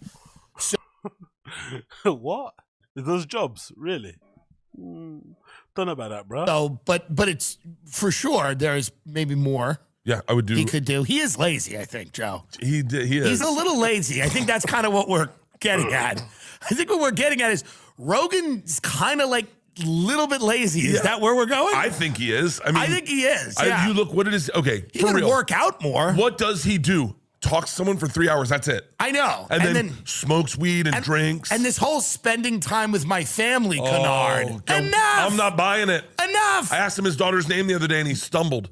The world should know their names. Yeah. They should be monetized. Yeah. Every member of that family should be massively big on social. I only trust a man who puts his family on Instagram. Yes. If you're not on Instagram, then he's not around them. It's a good point. God, Joe It's a really good is. point. He does the opposite of you a little bit with that, where he wants more the privacy. He might be gay. Maybe is that what it is? And this is his beard. This could be it. His beard This is absolutely it. I wouldn't be shocked. I think most people who don't put their kids on Instagram are gay. I think if your kids are not all over social media, you're gay. You're gay. If you're not trying to monetize every interaction with your family, if you're not trying to fucking you're a gay man. It sucks when you realize that videos of your daughter are more popular than videos without your daughter in it. And then you're like, yo, Isla. Yeah. I gotta sell tickets in Cleveland. Yeah, get over here. Stop having teenager problems. But it's you. So where are you going? You just said everything's going in house, meaning that things are going in house. The cameras are going in the house. It's like Epstein, and the cameras are in the house. Oh, I just bought a new house. Yeah. And built it out to just have all production in there. Amazing. So we have. Now, is it just so you can live 24/7 with people filming you? I said to my wife, "Can we please put a bed in here because I could be? I'd love to just. Could you monetize your sleep? Like, could you? I've already thought of it. I've already thought of it. To be fair to them, that is kind of true. I am seeing way more people deciding to basically do what I want to do, where I kind of wanted to move into a bigger place, have a second room where I can essentially do all my streaming from, and have a permanent setup, so I have to keep moving shit around. right? That will probably be the thing that I'd want to do going forward. And I'm seeing a lot more of these comedians basically have their podcast studios in a room in their home or in a smaller studio. But this big production thing that everyone was doing before, like maybe even Flagrant for a moment, they were doing this thing where they had this building that they bought where they were going to do different shows and live stream stuff. It's kind of gone by the wayside. The whole network idea of things, everyone kind of wants to bring stuff in-house, as everyone is saying. But it maybe is a part, maybe it's an economy thing, right? With the economy being the way it is, maybe there's just not enough money to basically pay people's salaries, so you kind of having to do stuff on your own. Maybe it's because there's really a lot of money in the industry now and these guys want way more of the money in their pockets and not other people's pockets. Who knows? But I'm definitely seeing this be a trend now. All these guys basically deciding to do more podcasts in studios that happen to be in their homes as opposed to big, you know, scale studios at the Thick Boy home that they have somewhere. But I've already thought of it. How great would this be? Okay. Yeah. It's a dream podcast. So we get you to go to sleep. It's we work with Calm, the app, and right? And we get you breathing and get you into sleep. And then as you go to sleep, then I take over and I go, all right, we're in. And I take you through dreams that night, really great dreams. And you can scroll and be like, I want to fight dragons tonight. So now, what do you mean by you take them through dreams? So you ever listen to a podcast while you sleep and all of a sudden I always fall asleep to a podcast. Oh, it's the best. And then all this. Bronze Arms View, are you gonna watch this all day, dude? No, don't worry. Honestly, Coiler skipped out because it's Tim Dillon. He was asking if I watch this all day. Tim Dillon and Bert are like Marmite to some people, isn't it? Like they don't like them in the slightest. And look at the thing. I pressed like on this, but look at the flipping downvotes.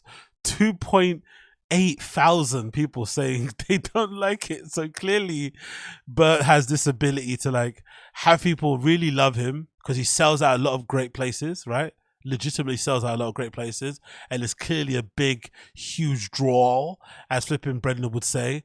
But there is this part of the internet or fans of comedy in general who just can't stand the guy. But clearly he is huge because the pods he's on get loads of views. He doesn't look like the type of person that will buy stuff, buy views and stuff. I don't know. It's just funny. But yeah, don't worry, Bronze Arms View. I'm not going to be on this all day. Just another 5 minutes and then we'll change.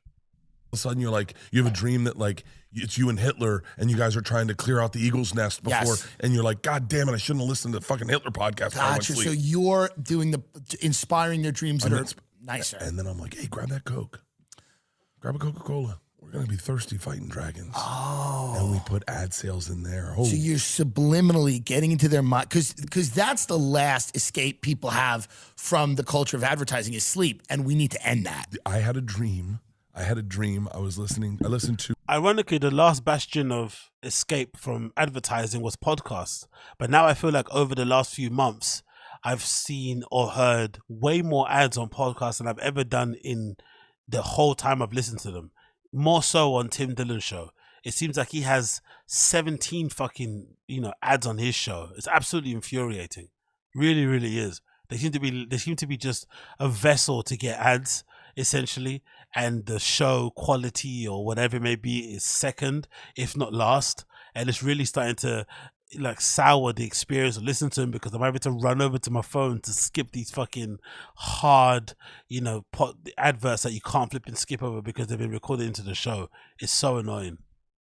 To a podcast called This Day in History. I think it's on Noiser. Okay. And they did an ad read in the dream, and the ad read in the podcast, and the ad read showed up in my dream, and I woke up and I went, "That's the future."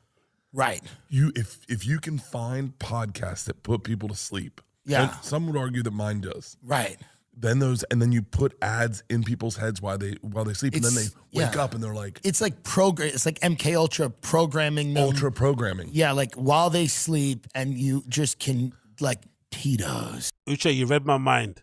I like how Tim makes all these points of severe sarcasm, like he's making fun of Bert to his face, really. Honestly, I've only listened up to 40 minutes of the full show, but this is why I kind of wanted to play it. There's a couple of points in this where Tim is asking Bert, basically saying to him, hey, when does this, asking him, can you keep up the pace of your touring? And then he also asked him questions about, what did he ask him a question about? Yeah, something to do with that, and also hobbies outside of comedy. And it feels like he's either asking for himself because he feels like he doesn't have any other interest outside of stand-up, or he's kind of poking fun at Bert being obsessed with just stand-up and having nothing else about him apart from taking off his t-shirt, doing stand-up and drinking. It kind of feels like he's kind of poking fun at him to his face. It kind of reminds you a little bit of the Rick Glassman show podcast that he did with Brendan Schaub, where he's essentially taking the piss out of him in front of his face without him realizing it. So there's moments of this where I'm thinking, are they in on the joke together? Is Tim, teasing him? Is this just a weird kind of way that they have their friendship? I'm not really too sure, but it's funny throughout the whole thing. If you watch the whole thing, you'll see it. Oh, Tito's. You're going to wake up tomorrow at 9 a.m. and have a glass of Tito's. Yeah. And then you get in there. Who cares what your wife says? Jimmy Dean sausages. Yeah. Wouldn't that be great before we fight a dragon? Sausage sandwich in there. With a nice runny egg and American cheese. God, I'm fucking hungry now. So now, what is the next iteration of you? Because you're doing Fully Loaded. You're out on the road with a bunch of comics doing minor league baseball stadiums. Doing minor league baseball stadiums. We're starting at Forest Hills. We ended the Gorge, and we're doing arenas and minor league baseball stadiums. You're one of the biggest arena comics in the world. What are you now, number 3? 3 or 4? 4. Who are the first? Who are the first 3? Sebastian Fluffy and Joe Coy. You can get him. You can get him. I'm going after Joe Coy. You can get him. I'm going head to head with that motherfucker. You can get him. He has the nation of the Philippines, the whole nation. If I could just isolate a minority to fall in love with me, yes, we're going head to head. That's pretty crazy, isn't it? That I'm not sure if it's the bit and they're taking the piss, but if he's actually in the top 5, arena or touring comics, whatever they said, and he's underneath those 3 people. Sebastian Maniscalco, Joy Coy, and who's the other one? Fluffy. Those are pretty big, comedians who all have very big communities kind of representing them and backing them. Now, is Bert Kreischer loved by all the whites? I'm not really too sure. That's the kind of that would be the reason why he'd be pushed up to number 2 or 1, because all the whites kind of see themselves in him a little bit. But I'm not really too sure if that's the case. Right. I need one. I'm looking at the Hmongs. Fluffy did the Hmongs? Yeah, the Hmongs. What are the Hmongs? They're the hill people in Vietnam. Are they drunks? No, the Hmongs. Am I saying them wrong? You need what about Native Americans? Because there's not enough of them, but they're drunks and they live on reservations and they eat horribly and they may love you, and you got to teach them, like, yes, your land was stolen, but it's a party. Yeah, I would, dude. I partied with a Native American one time on Crow territory, Crow Nation, and flying in his van. And I'm on a motorcycle trying to catch up with him. We're going to go do where Custard's last stand was. Yeah. And I'm flying on my motorcycle. Cop pulls me over. I'm like, I'm fucking dead. I'm dead. I've been drinking. I'm on a motorcycle. I'm going 90 miles an hour. Funnest, all I kept thinking was, I'm going to hit a cow. Right. That's what my whole thought. Dude turns around. Leave this land right now to the cop. He's with me. Ignore him. Let's go. Wow. And I looked at this cop like, sorry, white guy. Yeah, it's sovereign land. Dude, sovereign land. I fucking could get down on sovereign land. You can do anything. How do I get my land to be sovereign land? Well, you have to be a Cherokee or a Chicka. I was in Oklahoma City. There's a lot of them. Chickasaw, Cherokee. Yeah. You gotta have some bloodline, or you gotta trace some. So I don't know. That was that Elizabeth Warren did. She that. tried. I told Leanne one time. Yeah, that Leanne failed. goes, I'm part Native American. I went, don't say that. Right. She goes, I can say it. I said, no, it's better not to say it. Right. Babe. I can say it. I am. My granny's meemaw. Yeah, it was something. My mother always used to say it. My mother used to go, I feel like I'm part Cherokee, and my mother looked like me in drag. And I'm like, there's nothing more offensive than this comment coming out of your fat white mouth. That's the best. So now you've got 3. Did you ever think of it? Because it's amazing. You've got 3 guys ahead of you. Yeah. In this, in the terms of putting people in seats, it's crazy. Is there a moment if you beat them, if you get to number 1? And you're the top comic in the world. I go back to clubs immediately. Well, then what? Well, what the fuck? It's like I'm already stressed out about. What do you do? I'm already stressed out about what I do now. Because right now I'm like there is no what else happens? I mean, I made 100. What happened? Am I gone? Oh, is that gone? Maybe because I didn't speak in between it. Am I gone? Did I get gadooshed?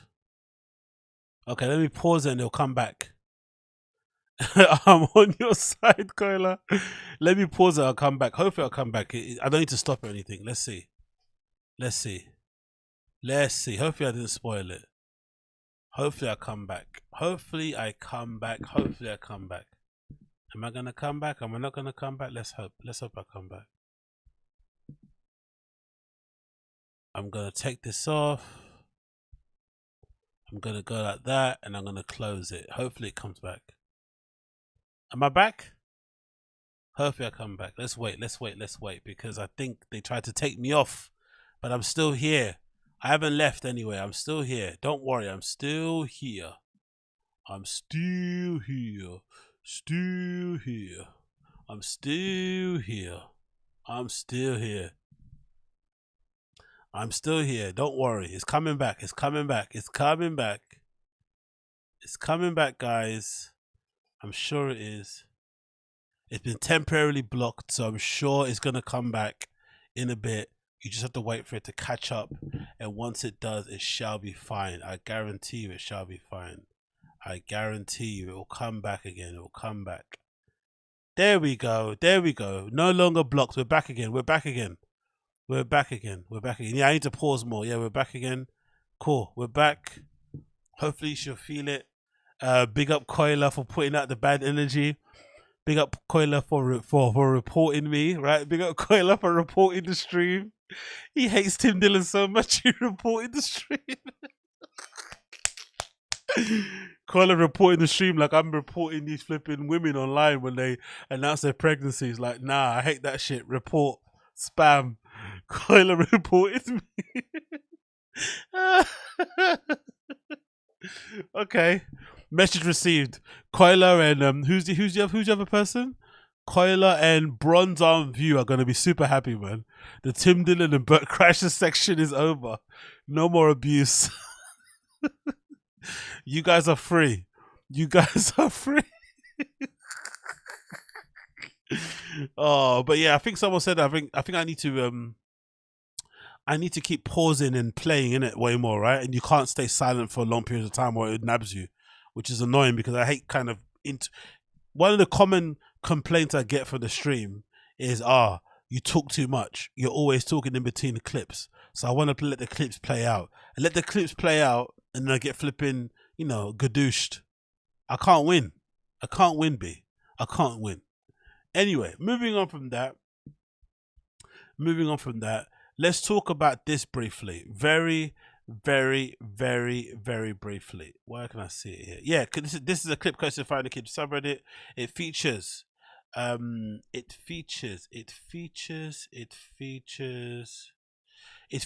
Soder and Bobby Kelly, and Bobby Kelly decides to ask Dan Soder a very messy question, a very spicy question, and tries to act very innocent, like he doesn't know what he's talking about. This is Bobby Kelly posing to Dan Soder a very homeless question, a very, very homeless question. Here it goes.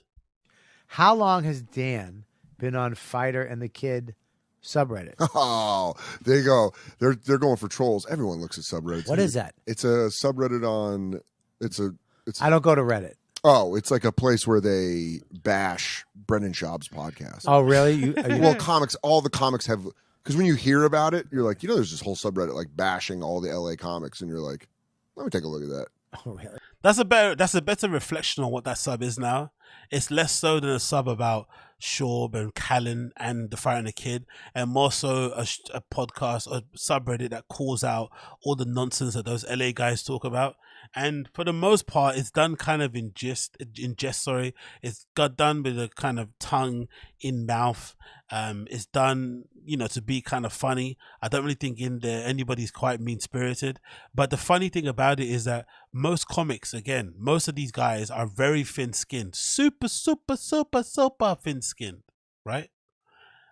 And I think a lot of these guys and girls just don't know how to take it when people have constructive or just negative comments to say about what they do.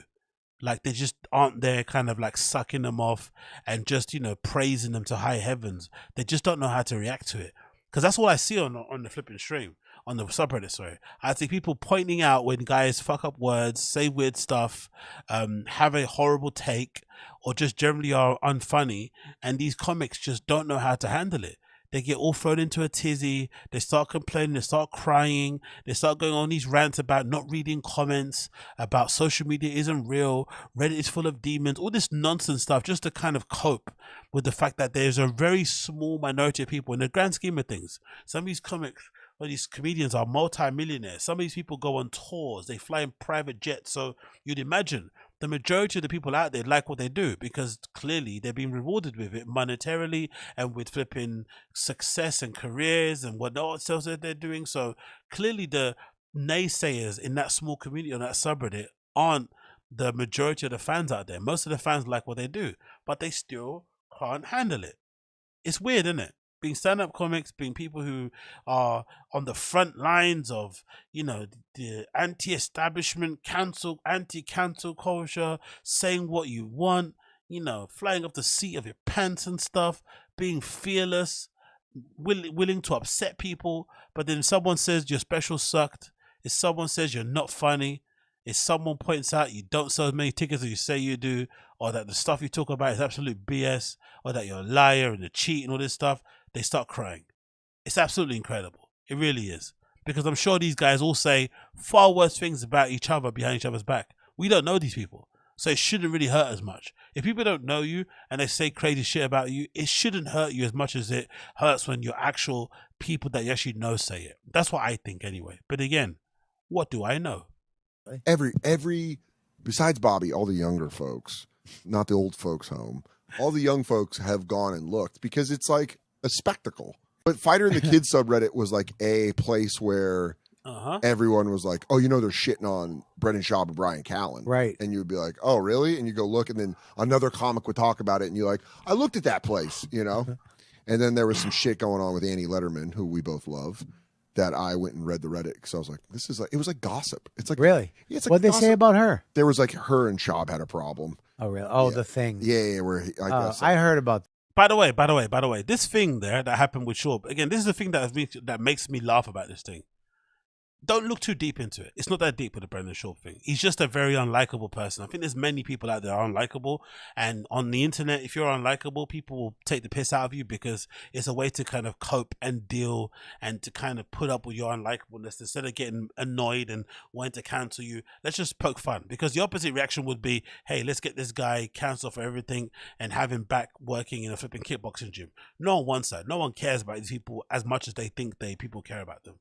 But if you're a sensible person, and if you're a kind of well-to-do, straight-laced person, you could just look at the fact that there've been catalogued occurrences that show that Brendan Schaub allegedly may be a cheater, a serial cheater, to the point where he's asking fellow comedians to walk him to his truck, right? To the point where he's trying to fuck one of his comedic friends' girlfriends at the time. To the point where he's asking for baddies and addies at all flipping hours a night to BGL. If you were just a normal straight-laced person, you could say, hey, I don't like you because of that. Not because of your comedy, just because as a person, morally or principle-wise, whatever it may be, I just don't like this type of attitude. I don't believe in adultery or whatever it may be, right? If you're one of those kind of squares, you can be like, hey, I don't believe in adultery. I just don't like you because I know you maybe have done these things or you've been accused of these things. But for some reason, these comics can't even understand that side of things. Like, it doesn't make any sense. It's all hate. It's all this. Like, no. There's some people in that sub just don't like him as a person. There's some people in that sub that hear that story about him gadooshing that guy through a window in flipping college because he wouldn't share his food with him and think, hey, that's bully shit. That's mean shit. That's stuff that I don't stand for. And hey, I don't like you anymore. Simple as that. That could be all of it. But these guys don't want to talk about it. Don't want to address it because you know why? Because some of them do that stuff themselves, or some of them have far worse skeletons in their own closet, so they just shut up about it. Yeah, everyone heard about it. You just got to go to the place where you read it and you fill in, and you're like, okay, you know, just some homeless cats.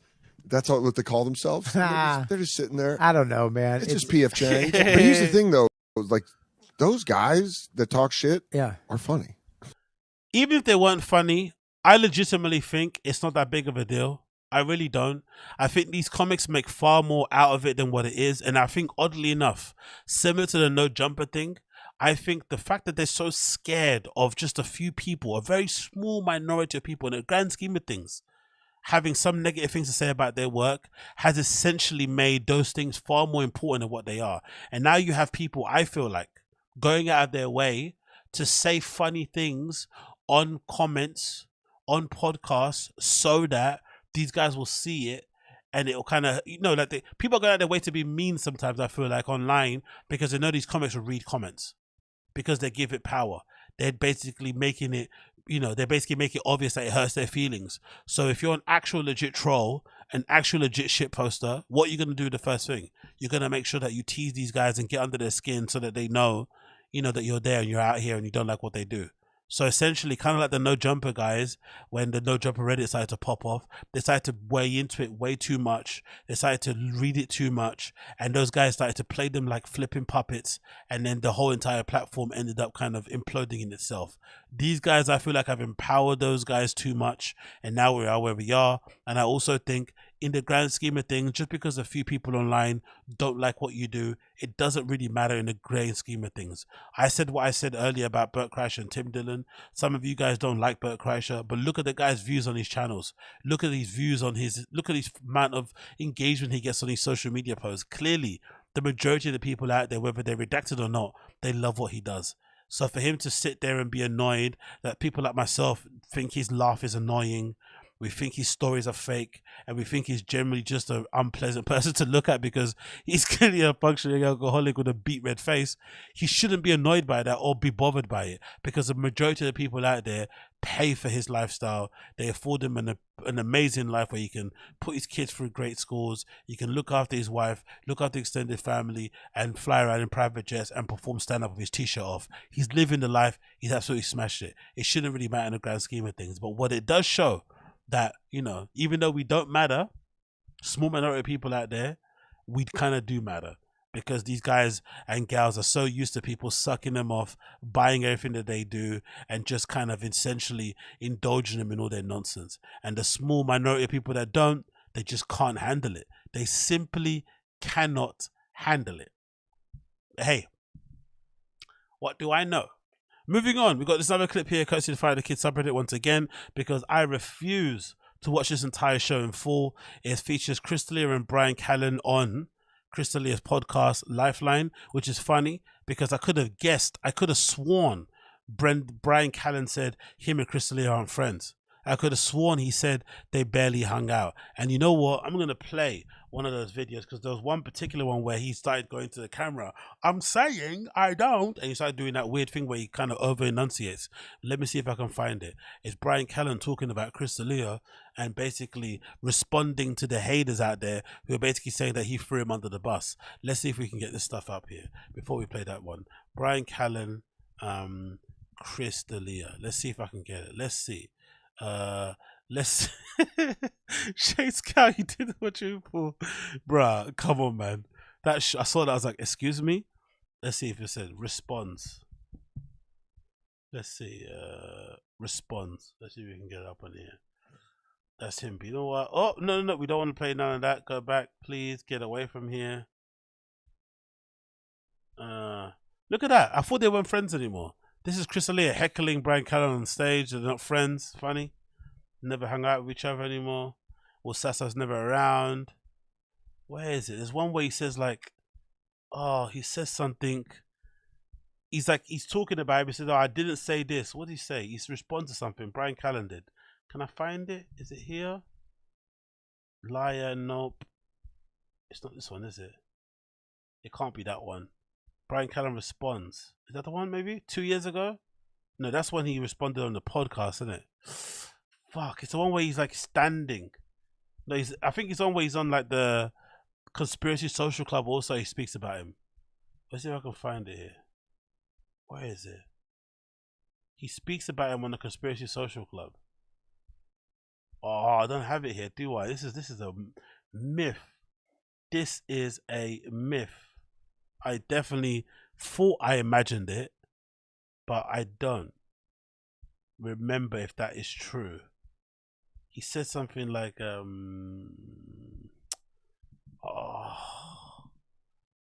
is it under bus? Let's see if it's under bus. Did I say under? Maybe it's one of the titles of my videos. Oh, it is, isn't it? It's one of the titles of my videos. Okay, the clip is here, but it's in one of my videos. That's redacted if I play my own clip on here, to be honest. Let's not do that. Has someone got the clip itself of it? Okay, they don't. But anyway, trust me, believe me, if you want to see the original clip, it's there. I talked about it 2 years ago. Chris Lee explains why he threw Bryan Callen explains why he threw Chris Lee under the bus. You can check out if you want. But we're not going to do that, right? Because I'm not redacted enough to play a clip of myself watching myself on stream. Not that kind of guy. So we're going to jump on and actually look at the clip itself that somebody uploaded gracefully on the FINEK subreddit of the best bit of the show itself, and see how these guys that were formerly friends and not friends anymore got on with each other. So let's see. Was I noticed I had this like little you see the scrape right there? That looks like it's going to lead to something. Just serious. a little scrape right there. Yeah, but that's how it starts. But you see it, right? Yeah. Okay, a little red right there. Yeah. I'm like, I don't know what the hell it is, but it's like this, and it's been like that for a long time. Yeah, it's a wound that won't heal. So I go to the I was actually at the doctor for something else, and I was like, what is this? This won't get worse. He's like, I don't know, just keep tabs on it. So I'm like, all right. Weeks later, months later, I'm back at the doctor for something else. I ask, I say, what is this? And he's like, yeah, it's there. It's okay. Probably. It's just a red thing. You figure it out. And I'm like, okay. But I'm kind of worried about it because it's been so long that it's been there. And so I really start to think about like, what is it? Why does this, why is this here? Yeah. Because it's not there for no reason, right? So I'm like, all right, I'm trying to keep tabs of what I'm doing every day. That's keeping it like this. So I noticed the only thing that I do when I keep it like this is the only thing I do is when I go into my jeans, right? So I'm like, okay, well, it's got to be something there. So I started to really pay attention when I go to my keys, like this, and then I noticed that when I go for my keys or whatever it is, when I go for my wallet, whatever it is, that's when I do feel something. Okay. And I'm so like, I think it's just one pair of jeans. So I take the jeans off. I look at the jeans. There's nothing there. And then I put on other jeans. And then I keep noticing it's happening with the other jeans too. So now I'm like, is something up with my hand, the way it goes into my jeans or whatever like that?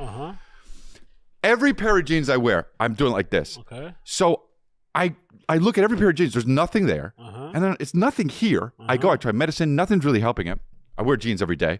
So I'm finally like, dude, I'm losing my mind. Okay. Calvin has a little like a science kit. And I'm like, maybe if I grab the magnifying glass, I'm going to look at the jeans in that way because something's got to be up with these jeans. Yeah. Okay. So I grab the what do you call it? The magnifying glass.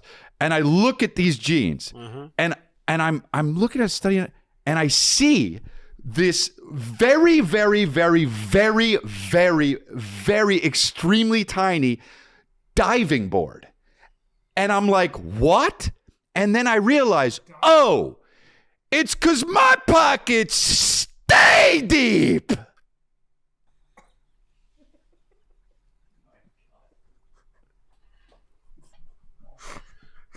Right? Yeah, I don't know, man. I think I wasted 2 minutes of my life there.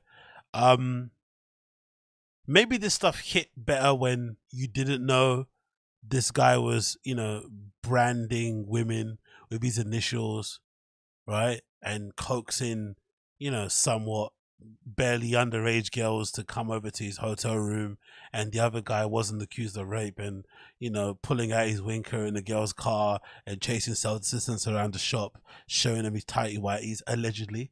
Maybe the stuff would have hit better, but there's something about this type of humor that worked well when you didn't know about their sordid details. Unfortunately, once you know more about these guys, it just doesn't hit the same. It's just what it is. But maybe we have to question ourselves also. Don't put the blame on these guys. Because can you sit there and honestly say Chris D'Elia's comedy has changed any way, shape or form, or his sense of humor since he got cancelled or got accused of what he got accused of? He's the same guy. So if I laughed at his stuff and I found him funny, and you laughed at his stuff and you found him funny, we have to give ourselves a real L. We have to give ourselves the L. Because maybe he was never funny in the first place. And we just had really bad taste. Or we were just incredibly redacted in some way, shape, or form that we thought his brand of comedy was funny. Because I'm not too sure, because I think I can't be too harsh on the guy, because he did make me laugh a lot of times when I used to watch The Fire and the Kid, and a lot of his appearances on there, especially with Will Sasso, especially with Bryan, when they kind of recreated a 10-minute pod, was awesome, and I laughed a lot of what they had to say, but it just doesn't hit the same anymore. And I saw the guy live perform. Like I said previous times, I went to the, Laugh Factory. Many years ago when I went to LA, and I didn't think he was funny in terms of stand-up, but I actually saw him perform live, and he was really good. And I'm not really a fan of his stand-up. I think all these specials are pretty shit. I hate that weird, voice he puts on like a kid, and the weird kind of physical comedy stuff he does. It's just corny to me. So I'm not really too sure if it's him being bad at comedy, or if it's me having bad taste, or if it's me growing up, or if it's me realizing it's kind of hard to laugh at somebody who essentially has been accused of, coaxing women to come to his hotel room at all times and having them on some sort of weird sexual retainer. It's hard to find that guy hilarious in that kind of funny, silly goosey way, because he's not a silly goose. He's kind of very serious, kind of a bit demented, and maybe a little bit evil. So it's not easy to laugh at what he does and the jokes that he makes. Even more so when these type of guys, especially with this weird friendship that they have. But maybe I'm wrong. Maybe. I got diving boards on my jeans right above my, because my pockets run deep.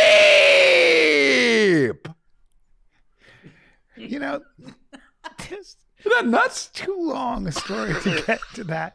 And I want my time back. I have to be on a plane tonight. I can't.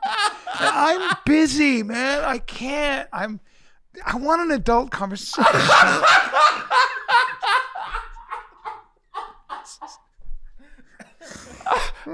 Stupid diving board.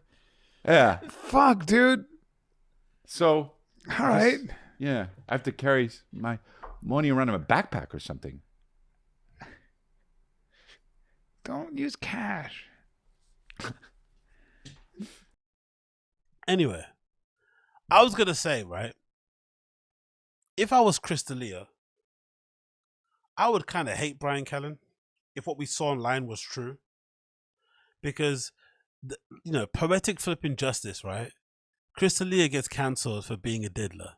He plays a diddler on fucking You on Netflix. He gets accused of being a diddler, and everyone in comedy acts surprised. When really and truly, they all knew he was a diddler, because they all used to make jokes about the amount of girls he'd have at shows, the fact that some of them looked barely legal, blah, blah, blah, blah. It was a running joke about Crystalia being one of the only comics in that scene who basically had a large contingent of young girls that used to hang around him. So the fact that some of his closest friends were acting surprised and were being shocked and trying to, virtue signal online was silly. So he gets cancelled, everything happens, and then you'd think, okay, cool. Maybe the ones who are more commercially minded, who don't know him that well, need to do what they need to do to publicly disavow him to save their careers and to make sure they don't get pulled down with him. But you'd think someone like a Bryan Callen, who's been there with him since the 10-minute podcast days, they've been friends for a long time, they clearly get each other's humor, they're clearly still those two older guys who clearly are always looking to hook up with flipping fans at shows, even in their fucking 40s or 60s in terms of, Bryan Callen's age. They're clearly still active in that regards. Their dicks probably still get hard in that regards. To think that they didn't know about each other's escapades on the road is absolutely I don't believe it in the slightest. It may happen, but I don't believe it. So imagine you're Crystalia and you get cancelled, and then Bryan Callen comes on his show and basically says, hey, I don't know you. I don't know the guy. We barely toured. We were hardly really friends, really. We only saw each other when we do podcasts. We never had dinner ever, not once in our time together as friends. And I don't know nothing. Then the next week, Callen gets cancelled for maybe a comparable crime. Maybe you can say diddling and rape are the same category. Maybe if you believe he raped as well, but whatever. Bryan Callen gets getting cancelled. If I'm Crystalia and I see this guy publicly distance himself from me, throw me under the bus, then deleting all my pictures, because that's the thing people also forget, because there wasn't evidence of it prior, because no one was basically archiving it. But Callen had loads of clips and pictures of him and DeLeo on his Instagram, and he deleted them all off the back of him getting off for Crystalia get cancelled. And his reason for it at the time was his daughter was seeing all the comments or something nonsense like that. It had nothing to do with him, but allegedly his daughter seeing comments on his Instagram forced him to delete all these pictures of his close friend. But really, he deleted them because he wanted to save himself. But then he ended up getting cancelled himself. So if I was Crystalia, I would never talk to Bryan Callen again.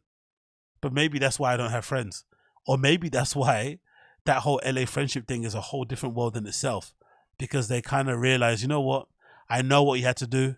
I know you had to do to save your career. I kind of get it. It is what it is. And they kept it brushed off. I'm just surprised, honestly, that they're actually friends. Really am surprised they're friends. Because if that was me and I was Chris, I would be so pissed. Like, you know what time I'm on. I know what time you're on. Why are you now trying to play fucking morality police and trying to be, you know, and trying to align yourself with the Me Too movement and shit when you know you have worse, if not comparable skeletons in your own flipping closet? I would have been so annoyed. But again, maybe I don't know absolutely anything. What are people saying in the chat? He's only funny when he's caught in a lie or goofing on his co-hosts.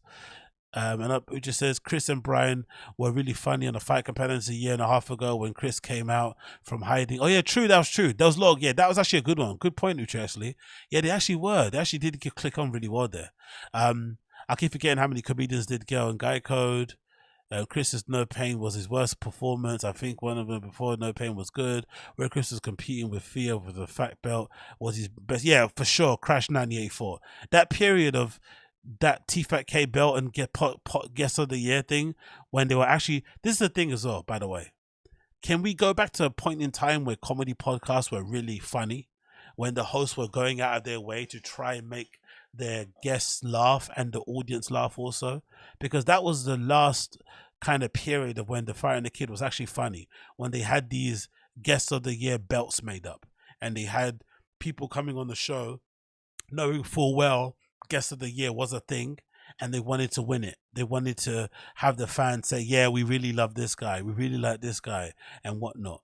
So they'd go out of their way to, when they come on the show, on the podcast, sorry, to actually perform and play up to it and actually be funny and not sit there and flipping bloviate about fucking, you know, virology and world affairs and politics and stuff and start to, you know, tell you how to live your life and all that nonsense. No, they were just trying to be funny.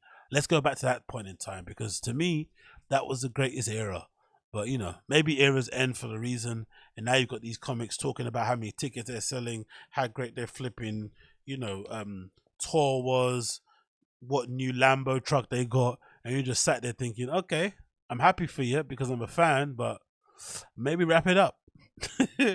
Maybe wrap it up. So moving on from that one, let's jump on this. Let's not talk about that. Let's jump on this. Let's move on. Bear with me a second.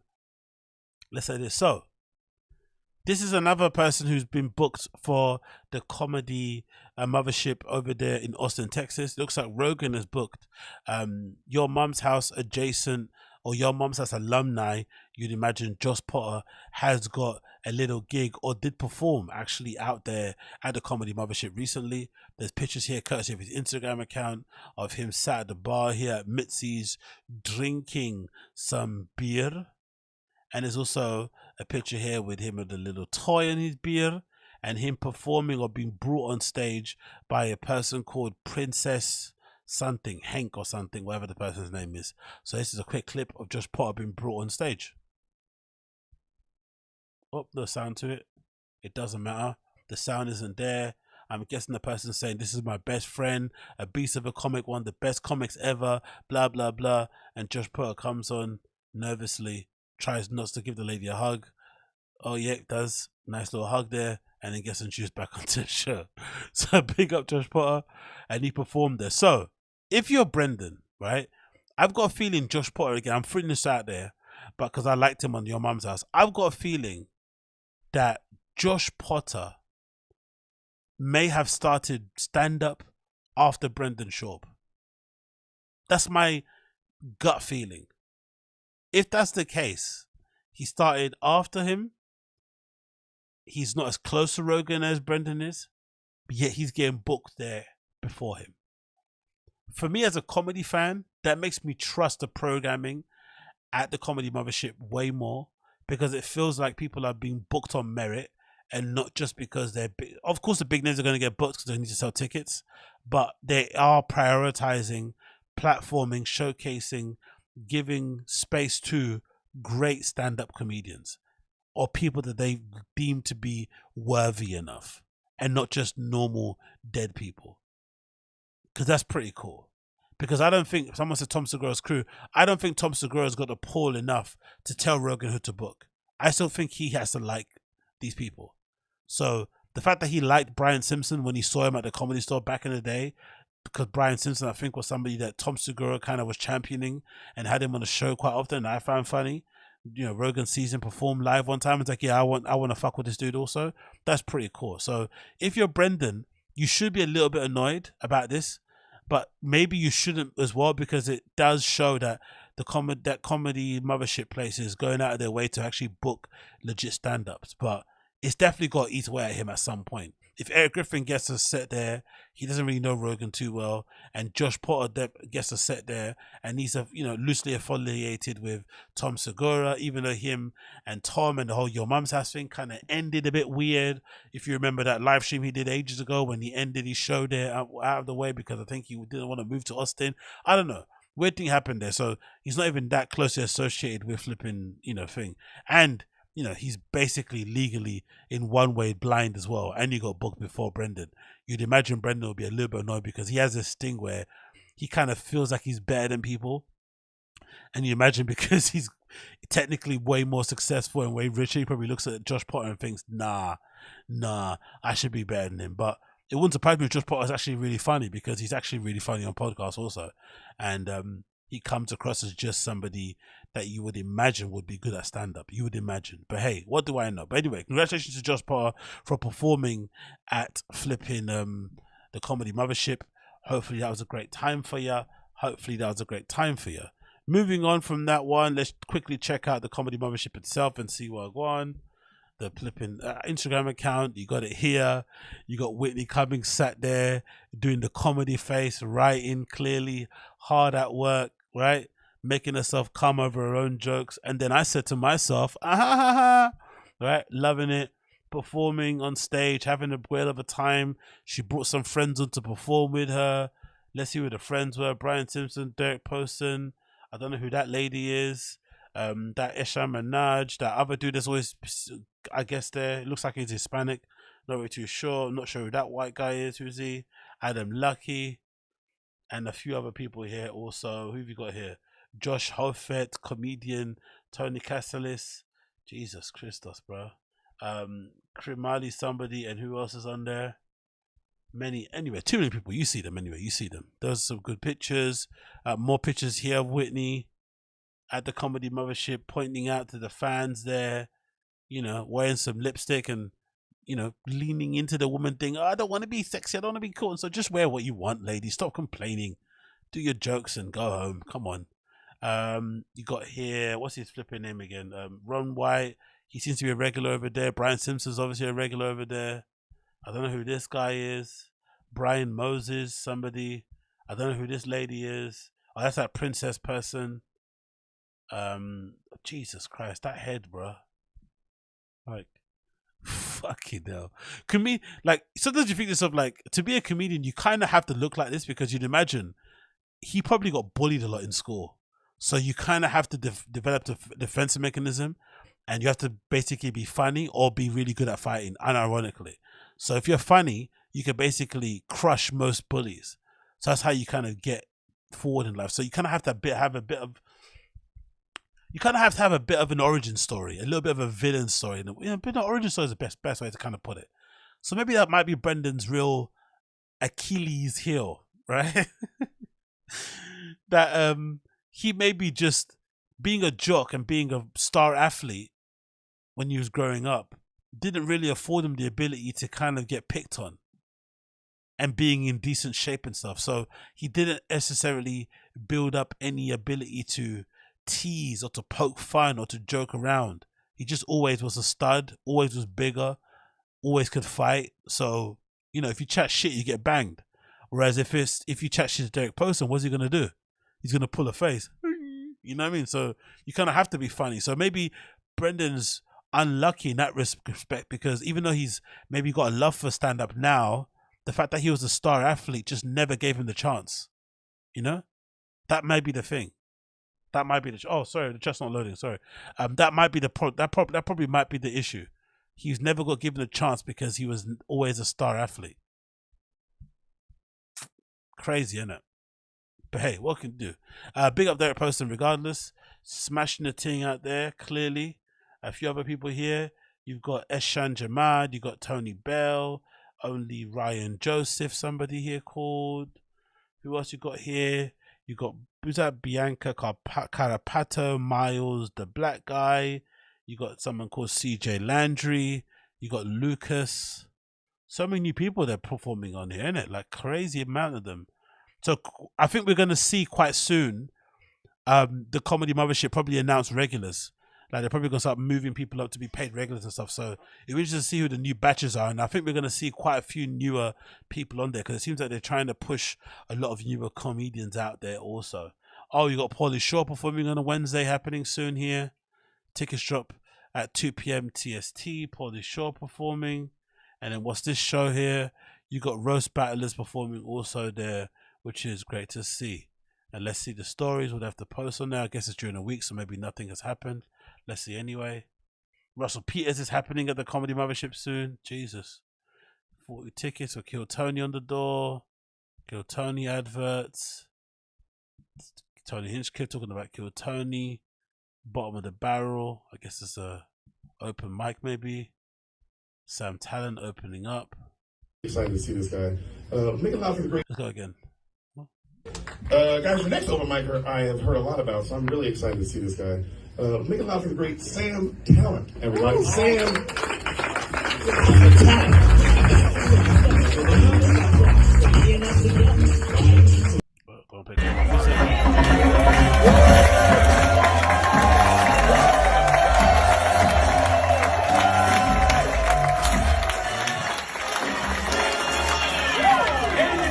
Coming live from the Comedy Mothership here in Austin, Texas, for a brand new episode of Kill Tony.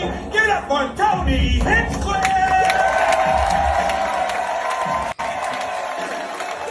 It looks like they have a full house at Kill Tony. Every single flipping week. Pretty crazy. Yeah, so big up them. Looking cool, looking good.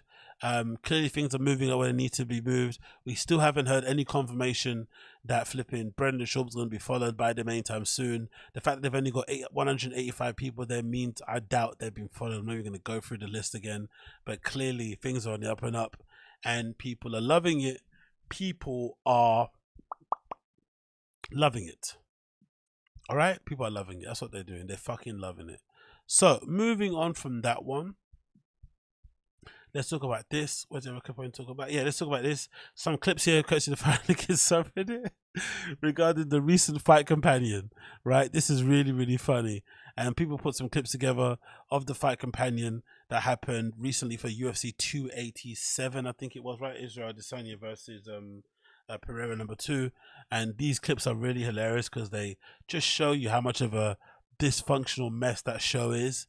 But even though I still think this lineup was actually pretty decent, I think I said it before, and I think overall Brendan needs to stick with having people on this show who actually are friends in real life or know each other, because this whole bringing random people in just doesn't work well with the sort of chemistry they have, or the humor, or just the kind of flow of the show. So if he actually has more people here that know each other plus the guests, it works. So you've got Sam Tripoli, you've got Bryan Callen, and you've got Brendan, and then you've got Chito Vera obviously there, the UFC fighter at the moment. And I think it worked well because it's just one guest, but the other guys are friends. I think when he gets 3 different people in that don't know each other, it doesn't work, I think, personally for me. But hey, let's see the clip anyway. Did I ever tell you? I saw Serena Williams. She's amazing. At this kids park that I was at. She's a sturdy woman. But bro, the biggest peach I've ever seen, dude, on a human being. I'm gonna one up you right now, Sam. I was in her locker room when she was doing the Miami Open with Tim Tebow, and Jesus, he's looking so red. He's looking very Bert Kreischerist. He's looking like a Savoy. I don't think if you guys have. Do you guys have Savoys in the States? Do you guys eat Savoys? They're these sausages. I don't know what they're made out of on the inside, but I used to eat them a lot with fish and chips, or with kind of chunky chips. And they're essentially like this really red sausage on the outside coating. And, you know, I don't know what sausage meat's in there. It could be cat's for all I know. But it was a particular sausage. It's meant to be kind of spicy and not. But a lot of people would say if you're an alcoholic in the UK and you've got an alky face, people would say you look like a Savoy because you're essentially red and you're about to burst. Because Savoys, after you put them in the oven for a while, they do burst. The coating kind of cracks open like a sausage would do. Yeah, he kind of looks like a Savoy.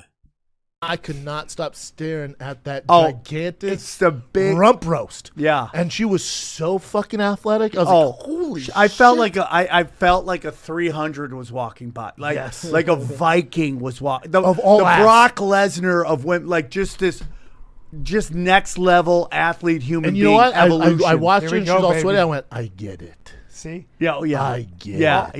Yeah.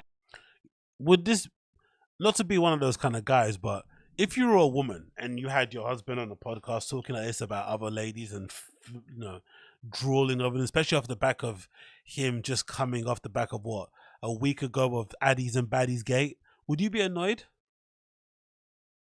I don't know. Would you be annoyed, or is this just like podcast humor? Yeah, if you have kids with that, she's putting out D1. Oh, that guy from Reddit was like, she just, you know, she orders his food and shit. She puts him to bed. I get it, dude. What's his obsession with pointing out people who he thinks are cocked or not men? Because I think it goes back to that whole Ronda Rousey thing, right? When he was saying, oh, he was too much man for Ronda Rousey. Like, she wanted somebody that she could basically control and boss around, and he's too alpha. Is that really the case, though? Because someone could look at him and say, hey, again, from the outside looking in, we don't know much about his actual life at home. But from the outside looking in, it does look like whenever he gets accused of allegedly stepping out on his wife, that one of the things that he always does to kind of get back into her good graces is these all expenses paid trips to Las Vegas, allegedly. If you, according to what these guys say, the homeless cats place, right? This weird place on the internet that I love. They allege that might be the case. Some people have gone as far as saying the recent episode with the baddies DMs being leaked by BGL, the worst friend any person could ever have, those texts may have led to Brendan decided to buying his mother-in-law a house. So, I would say, the question that I pose here, is Alex Ohanian, the co-founder of Reddit, maybe subservient to Serena Williams because she's a beast of an athlete and, you know, a bit of an alpha in her own regard? And is that any worse than Brendan allegedly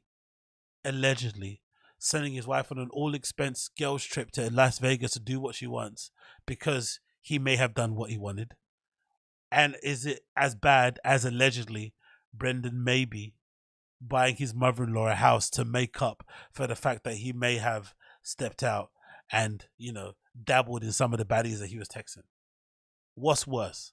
Being subservient and being, you know, knowing how to play number two to your flipping greatest of all time, one of the greatest of all time tennis stars in the world in Serena Williams, or buying your wife things to make up for stepping out?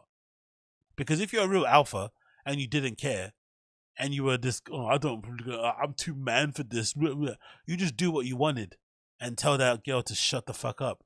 Go make the tamales or the what's the thing called? The carne asada, alright? Go in the kitchen and make the carne asada, as Brendan will say. That's what you'd actually would say if you were this alpha as he tries to make himself to be as. But again, what do I know? Yeah. I fucking get it. Good for her. I saw I that love ass her. moving. I was like, I love ass her. moving. I was like, I get it. Yeah, dude. Dude, I respect him.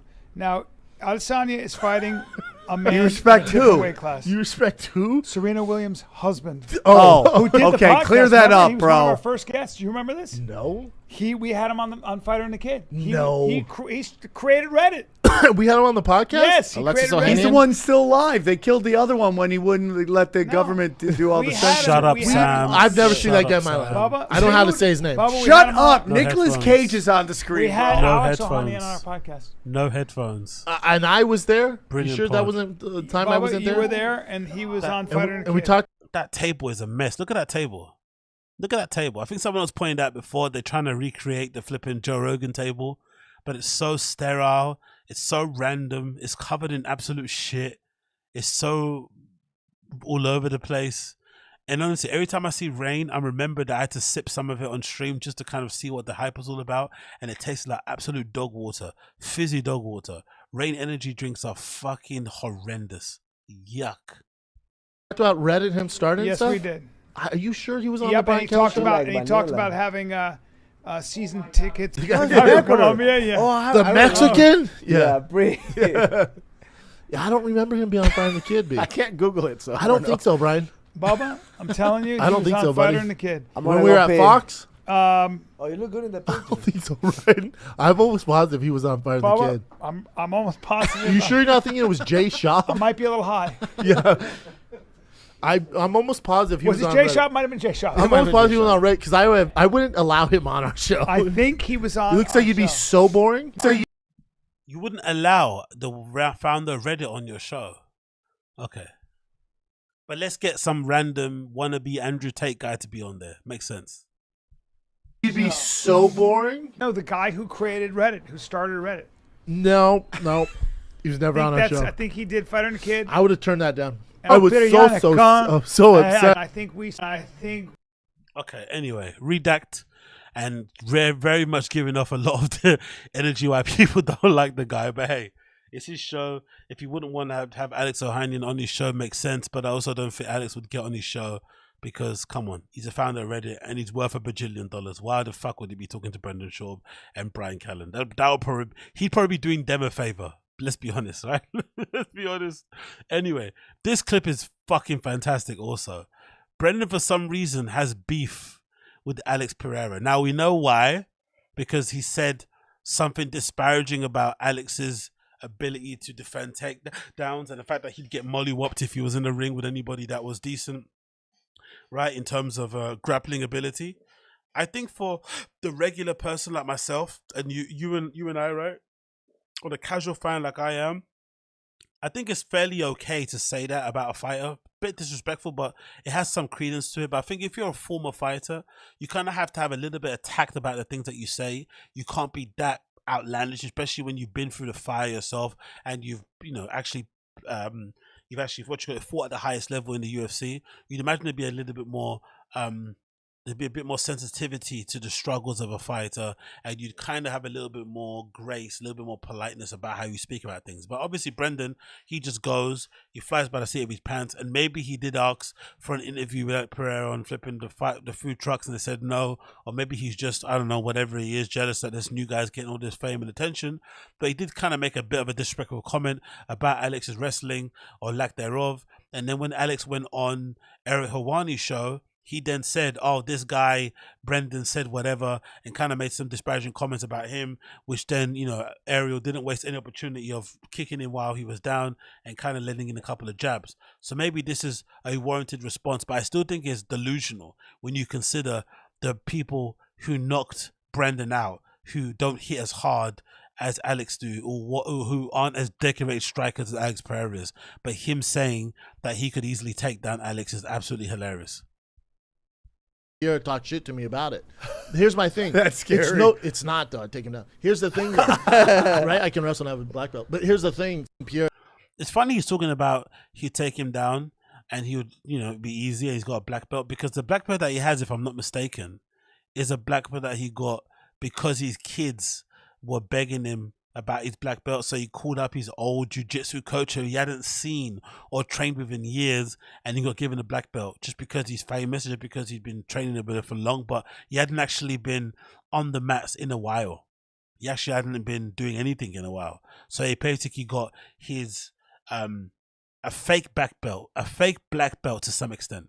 if that makes any sense. So now him basically using that as a reason as to why he'd win a fight against Alex is really crazy, especially when you consider, like I said, the people he'd been knocked out by prior, you know, who aren't as high level strikers as Alex are and would clearly put the beats on him before he's able to get any takedown down. But hey, this is Brendan's world, and sometimes being delusional actually is a great way to become successful, as he has proved over the years. More highlights here, courtesy of the Fight Companion. Again, courtesy of the Fight and Kid subreddit. So big up those guys for putting this together. Featuring some more highlights from that Fight Companion. Absolute mess of a show. And some of these Zoom close-ups are absolutely incredible. Let's see. In event, this episode of the Calabas Fight Companion is brought to you by... He's such a cuck, dude. I'm a cuck, but I love Izzy. But I got to do it. All right. You pick. You want? What do you want to do? I don't know, $3,000? Yeah. All right. I hate doing it. I don't want to take your money. But what will you do for $8 million? I'll do some weird shit, dude. He'll do everybody here. Yeah. That I do for free. But the point is, there he is. Theo got his camera time.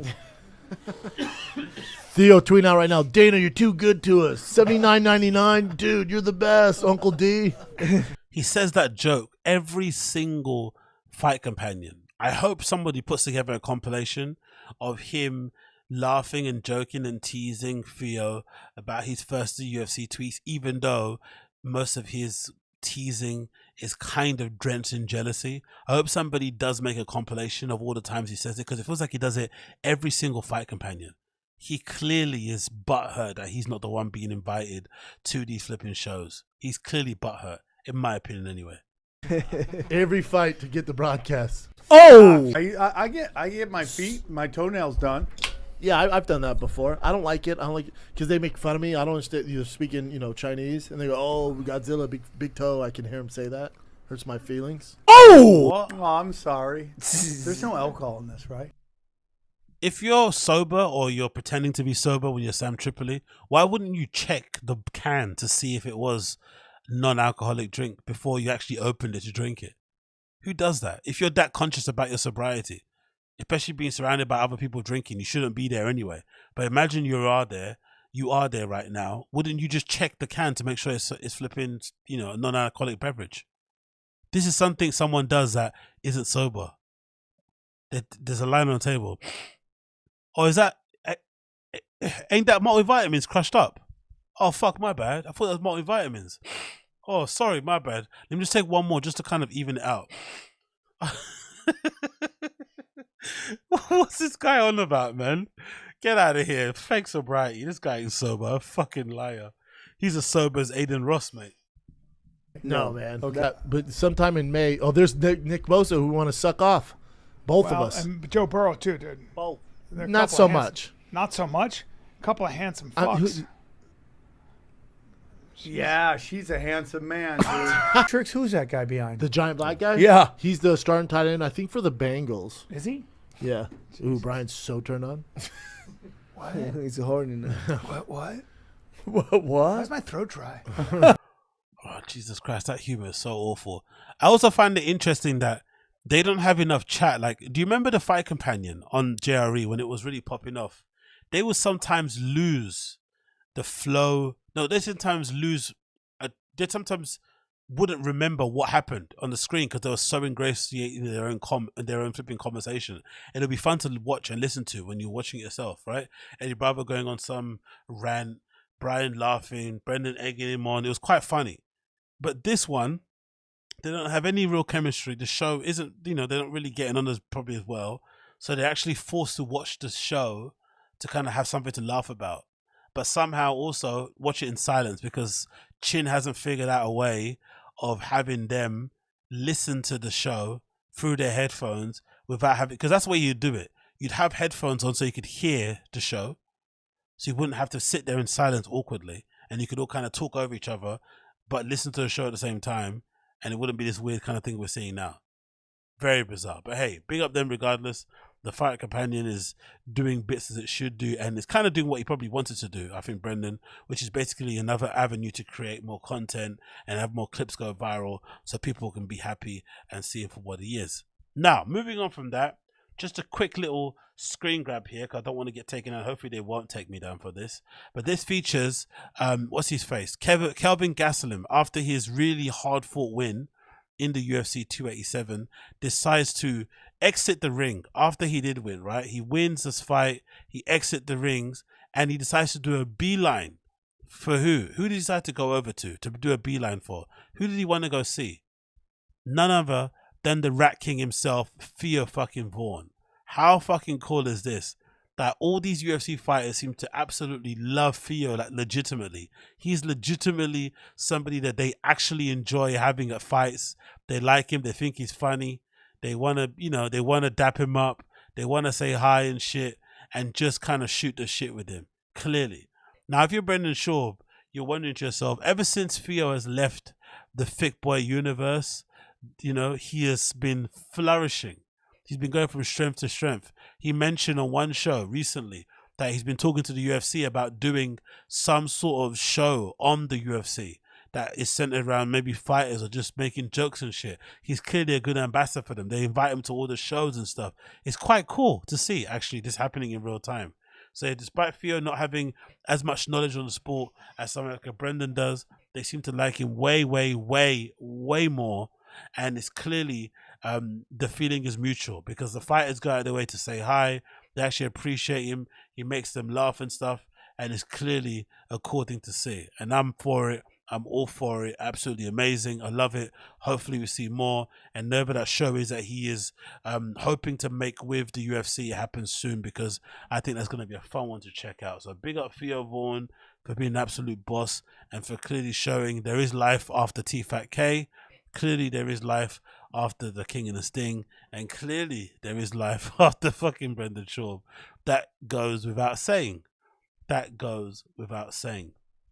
Moving on from that one, let's see this. This is a clip courtesy of Fighting SUBREDDIT again that features what's his face? Theo Vaughn on a recent hunting trip that he took with the other guy from Barstool Sports, and it mentions a joke that pokes fun at some of his previous or former friends in stand-up comedy that I think is absolutely funny. Let's see this. Navy SEALs, we're in trouble. Doesn't that feel weird? Bro, this is what feels weird. Personally, I feel like this joke, I could see it coming from a mile away, but it still was funny when it landed, to be honest. This thing. Oh, you got to make your little wallet out of that. It's very nice. What is that, Mogadishu or something? How old is it? 2 years old. Is that really old or not? That's a mature, he's mature, so yeah, he's a 2-year-old. Bro. Long beard. He's mature. You sound like one of my friends in a court case, dude. That's just how. That's what. Yeah, he ain't going to juvie court. He ain't going to juvie court. He went to full grown man. He was judged as a man. He'll be eaten by a man. Okay, that's a bit sus, but Theo will probably be the best person to go hunting with, right? In terms of a friend to have there, because he's always going to be trying to make you laugh and not taking it overly seriously. But I thought I could see that joke coming away from a mile away, but it still landed great. It still made me chuckle, lackle. So big up Theo for finding a way to slip in a little quick insult towards Bryan Callen, towards Brendan Schaub, maybe towards Crystalia or somebody within that vicinity, but definitely Crystalia more so. Absolutely hilarious. I absolutely love it, man. Big up Theo Vaughn for being an absolute legend. An absolute legend. Let's continue here. What else do I have to talk about here? Oh, so it's of course the number one news to talk about. The most inspiring news to talk about, and stuff that's been breaking the internet, breaking the Fire and the Kids subreddit, sending people in a tizzy, sending them in an absolute frenzy. The news that Brendan Schaub has been confirmed as a performer at Skankfest Vegas coming up in September. Skankfest Vegas is going to be having Brendan Schaub there. What a shocker. What a shocker. He even added him. He says here, joining the infamous at Legion of Skanks in Sin City, September 29th to the 1st of August. Get your tickets now. So it's official. Luis J. Gomez, after loads of posturing, after loads of begging, loads of desperation, loads of twerking, has finally got Brendan Schaub to appear on Legion of Skanks at the Skankfest and also maybe perform. The performing part of it, I'm a little bit skeptical about.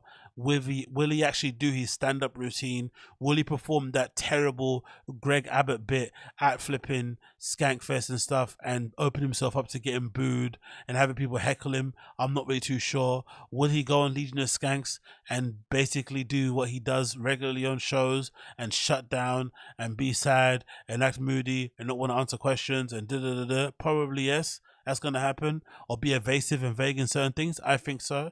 So I think the likelihood of him being on Skankfest and actually answering questions and maybe getting hooked up to a lie detector will happen. Will he actually go on stage and perform? I'm not too sure.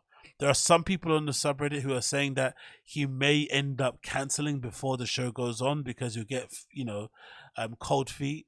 Part of me thinks this is probably something that Brendan needs more than Skankfest need. He actually needs a bit of good PR, and putting my dislike for him as a person aside, because I was a fan previously, I can definitely think that he probably needs this more than they do.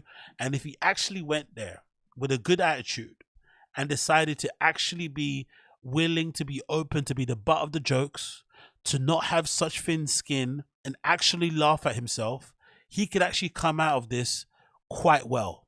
Because the reality of it is, most people don't actually care about Brendan for good or for worse. So most people don't know about all the fuck shit he's maybe have done in the past, or why some people don't like him. So if they just get little tidbits here and there and little compilations here and there and little clips from THICCC or whatever it may be, or uniques, that's all they see. If they're able to see then the next day him going to an enemy platform and smashing and having a good appearance and, charming the host and charming the viewers and stuff, it will go a long way to really kind of revive or recover or rehabilitate, rebuild his reputation online. It really would, because most people don't know the extent of, how much of an unlikable person he can be. They just see the surface level. So I think he actually could do well. Now, it would require a real change in personality. He'd have to really be open to opening himself up to ridicule, not being thin-skinned, not taking stuff too personally, being able to laugh at himself and kind of joining on the meme. Can he do that? Especially with somebody like a Luis J. Gomez, who has been taking digs at him for a while, for a long time. But now Luis J. Gomez is desperate on his side of things. He's not in favor with Joe Rogan, and it feels like this is one of his last Hail Mary attempts to try and get back into Joe Rogan's good graces. The funny thing for me, the brutal and hilarious part for me would be, imagine if Luis J. Gomez decided to do all of this, get on his knees, suck Brendan off, platform him, even though he said he didn't like him and thought he was unfunny, and poked fun at him and really went kind of hard on the guy because he tries to rewrite history, but he went kind of hard on him. So now he's trying to be his best friend. It'd be funny if all this effort he went to try and be Brendan's best friend still didn't get him back into Joe Rogan's good graces, and the very next show back after Skankfest, Joe Rogan decides to interview or to invite back on his show Dave Smith and Big J Okerson and leave Luis J. Gomez out of it. That would be hilarious if he did that. That would be super, super hilarious. But you never know. But I think this is a good idea overall. I think for Brendan, I think for Luis J. Gomez is clearly, desperate move from a guy who wants to be friends with Joe Rogan again, and, is wondering why Joe doesn't like him personally and likes his best friends who work with him, and Dave Smith and Big J Okerson more, but they don't like him. So he's doing whatever he can to make sure he recovers that, because the comedy mothership is popping up and doing what it's doing. He's even commenting and here saying dicey and shit. Like, he's really trying his darndest to be friends with the guy. I know. But let's see, and let's actually see the comments. Actually, what the comments say. So he said dicey. What the reply say to Luis J. Gomez underneath this? Thank you so much for doing this for the comedy world. So people are definitely making fun. This other person says, hell yeah. Now we just need Nikki Glazer to come and sing We Love You, Bob Saget. Oh yeah, that would be amazing actually. That song that she put out was actually hilarious. One of the worst thing ever. This person said this should be fun. Ironically, I guess, another person, great move. You'll gain so many fans interacting with them. Let them bust your balls a bit. You'll see a full 180. Great career choice. True, but you also need to be funny. That's a problem. It's one thing being able to be the butt of the jokes, but you also need to come with the funnies. And can he come with the funnies? I'm not too sure. He may roll up there with a couple of pre-writtens. Why not? Let's see what one. Good move, Cotton. I'm just here for the savages in the comments. Another one says, did they send you an invite on April the 1st by chance? Great banter, never met him. Another person says, I'm a huge fan of Shanks and they can be mean as hell, but this move will gain a ton of respect. How can you be a fan of Legion of Skanks but also be a fan of Brendan Schaub? That's a weird combination, isn't it? Another person continues here with a funny picture of him. Another one says, Bappa's in the house. Bappa's in the house. Yeah, cool. Take notes. There'll be a lot of East Coast comedians, real comics there. Dude, congrats. I'm so glad that you're recognized as being amazing. What? Team Schaub? All right, mate. This is too much. Big fan of this. Another one says, LOL, you're going to go perform at a festival hosted by a group of folks that constantly roast you. Hey, he's got to do. I know there are some people out there saying that it's desperation. No, I've heard some people say, I remember I've read some people say, actually, if Brendan was like, well, like if he was how he was in 2019 and he was booked and busy playing at Joe Rogan's club, the podcast successful as always, getting kind of hundreds of thousands of views, would he do this? Probably not. I think if you're at the pinnacle of your career, you probably don't go to Skankfest, probably, because you're too busy, smashing it and going on theatre tours. Not because of show shit, you know what I mean? So maybe there is a point in that, but I don't see anything wrong in that. At least he's recognizing that he needs to do something. She was showing that the meme of those Ghanaian dudes holding up the hearse. Absolutely respected Brendan. He's making a leap into the abyss. I think Legion of Skanks THICCC mashup will be awesome. That's just sure for finally realizing leading into it could help. Anxious to see how it turns out, but it's a step. You're anxious how another man is going to do another podcast. Yo, redacted. Another one. The most useless and unfunny comedian in the biz. Shame on you, Luis J. Gomez. This is pathetic. Oh, that's kind of funny. Another one says, this is awesome, man. Another one saying, okay. The office meme. Prepare to be booed off stage. Another person says, oh, if that happens, would that be possible? I don't know. I've not watched Legion of Skanks, and I don't really watch. I've not seen Skankfest live streams, so I maybe have to pay for that one. But do they actually boo people off stage? Is that a thing they do? I'd imagine he'd get more groans and people laughing in the audio, but I don't think people are gonna boo. Will they boo you off stage at Skankfest? I'm not too sure. You should have Luis J. Gomez and team to roast Gringo Pappy or something. That would be funny. I don't think so, because if you listen to what BGL says, Brendan actually thought Gringo Pappy was going to be his ticket, to the flipping big league. So he probably still really rates that. So he's not going to be laughing at it the way they want to be laughing at it. I love this. Schaub now. You're a comedian, would have known. Brave man. This is more impressive than stepping into the octagon. Okay, you need to relax there, sir. The absolute best thing you can do for your career. Awesome move. It's basically everyone kind of acknowledging that he's at a real desperate point in his career and he has to do something to change the narrative, or the narrative, as he would say, of his persona online. In a weird way. That's everyone kind of admitting they all know the facts that he kind of doesn't come across the best online, and he needs to kind of have an opportunity to resurrect it by doing this show that has been poking fun at him, especially with the host, that Luis J. Gomez, that's been, knocking him for a long time here. They will rip on you, lean into it, have fun. Damn, respect, dude. Looking forward to seeing you there. Having created him as a sponsor. Damn, that's messed up. I see no different alcohol sponsor. Yeah, so clearly people are happy for it. They like it. They want to see it. Let's see what happens. We'll see how it goes when it actually occurs. And then, of course, the tickets for the Skankfest shit itself are available to purchase now. Courtesy of the site here, you got $200. God damn, it's expensive. Plus $11.50 booking fee. Fuck me. For the Friday only. So you can't even, all access are completely sold out. They were $490. Oh my God. I didn't know Skankfest was that expensive. It's $490 for a weekend pass, and then for the day, I think it's $200, right? Shit. These guys are pulling in monies. People say it's 4 days. Bruh, I can go see some of the best bands in the world at Primavera, one of the best music festivals in the world, in one of the greatest cities in the world, in Barcelona, you know, surrounded by baddies, drinking some nice drinks, eating some nice food for €270 to see some of the best bands play, best DJs, best whatever. Seeing a bunch of, you know, coked up, drunk comedians in Vegas, you know, say edgy jokes for $490. No, thank you. Like, seriously. That's a fucking bump. What? $490. SKANKS returns to Las Vegas for 3 days. 3 days of comedy, bruh. 3 days for $490. Comedy Madness featuring the best and biggest comedy lineup on the planet from the 29th of September to the 1st of August. The baddest comedians from around the world will take over the notoriety live on Las Vegas' famous downtown Fremont Street. Expect big laughs, live music, podcasts, and many more surprises. Live music? What, by that Zach Amico guy, or Crack Amico? I'm sorry, but I'd rather go see fucking Playboy Carti, do you know what I mean? No offense or whatnot.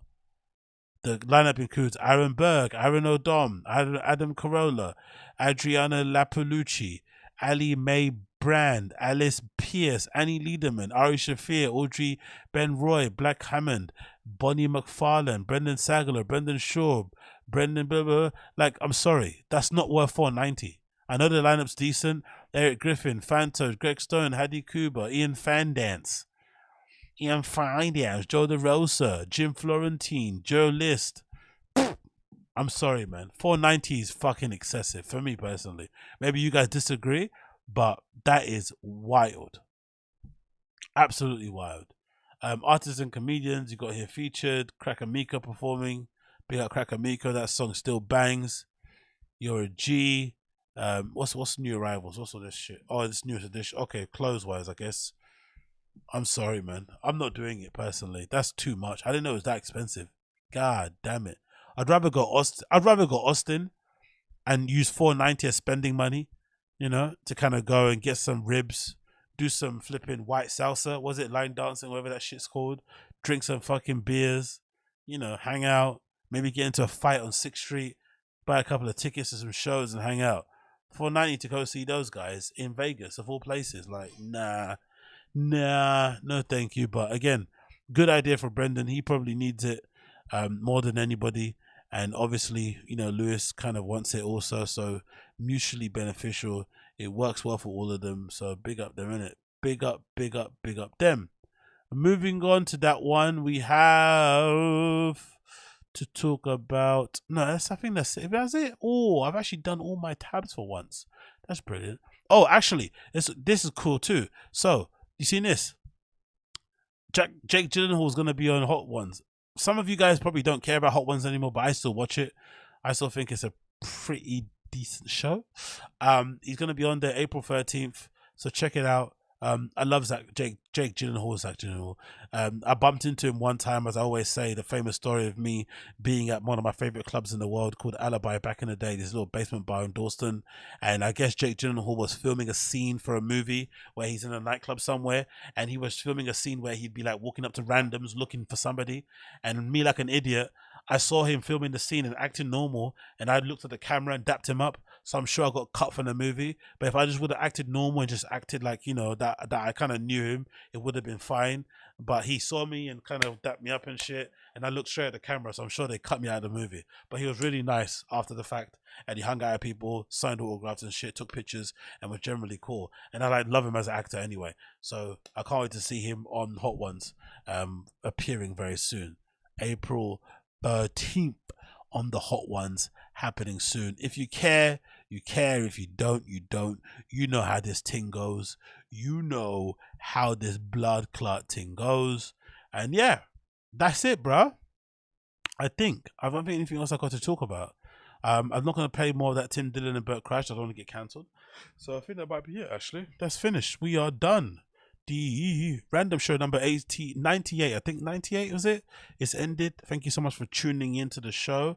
I appreciate every single one of you. bad boys and bad gals. It's been a pleasure to have your company as per usual. If it's your first time checking out the show, please make sure that you smash the like button down below, okay? Get on smashing that like button down below. There's too many of you guys on here, not enough flipping likes. Do make the guy a favor, help me out a little bit and get the likes where they should be. That would be greatly, greatly, greatly appreciated. If you don't want to do it, I also understand, but you know, please do. Please help me. Help me, help you. Come on. But yeah, thank you so much for tuning in. It's been a pleasure to have your company. Random show number 98. I'm signing out of this bad boy. I hope you've had fun. I've hoped you've enjoyed it. I know I have. And I'm going to see all of you guys and gals again very, very soon. Probably tomorrow, maybe the day after that. But apart from that, thank you so much for hanging out with me. I appreciate all of you. It's been a pleasure, never a chore. And yeah, man, I can't wait for more.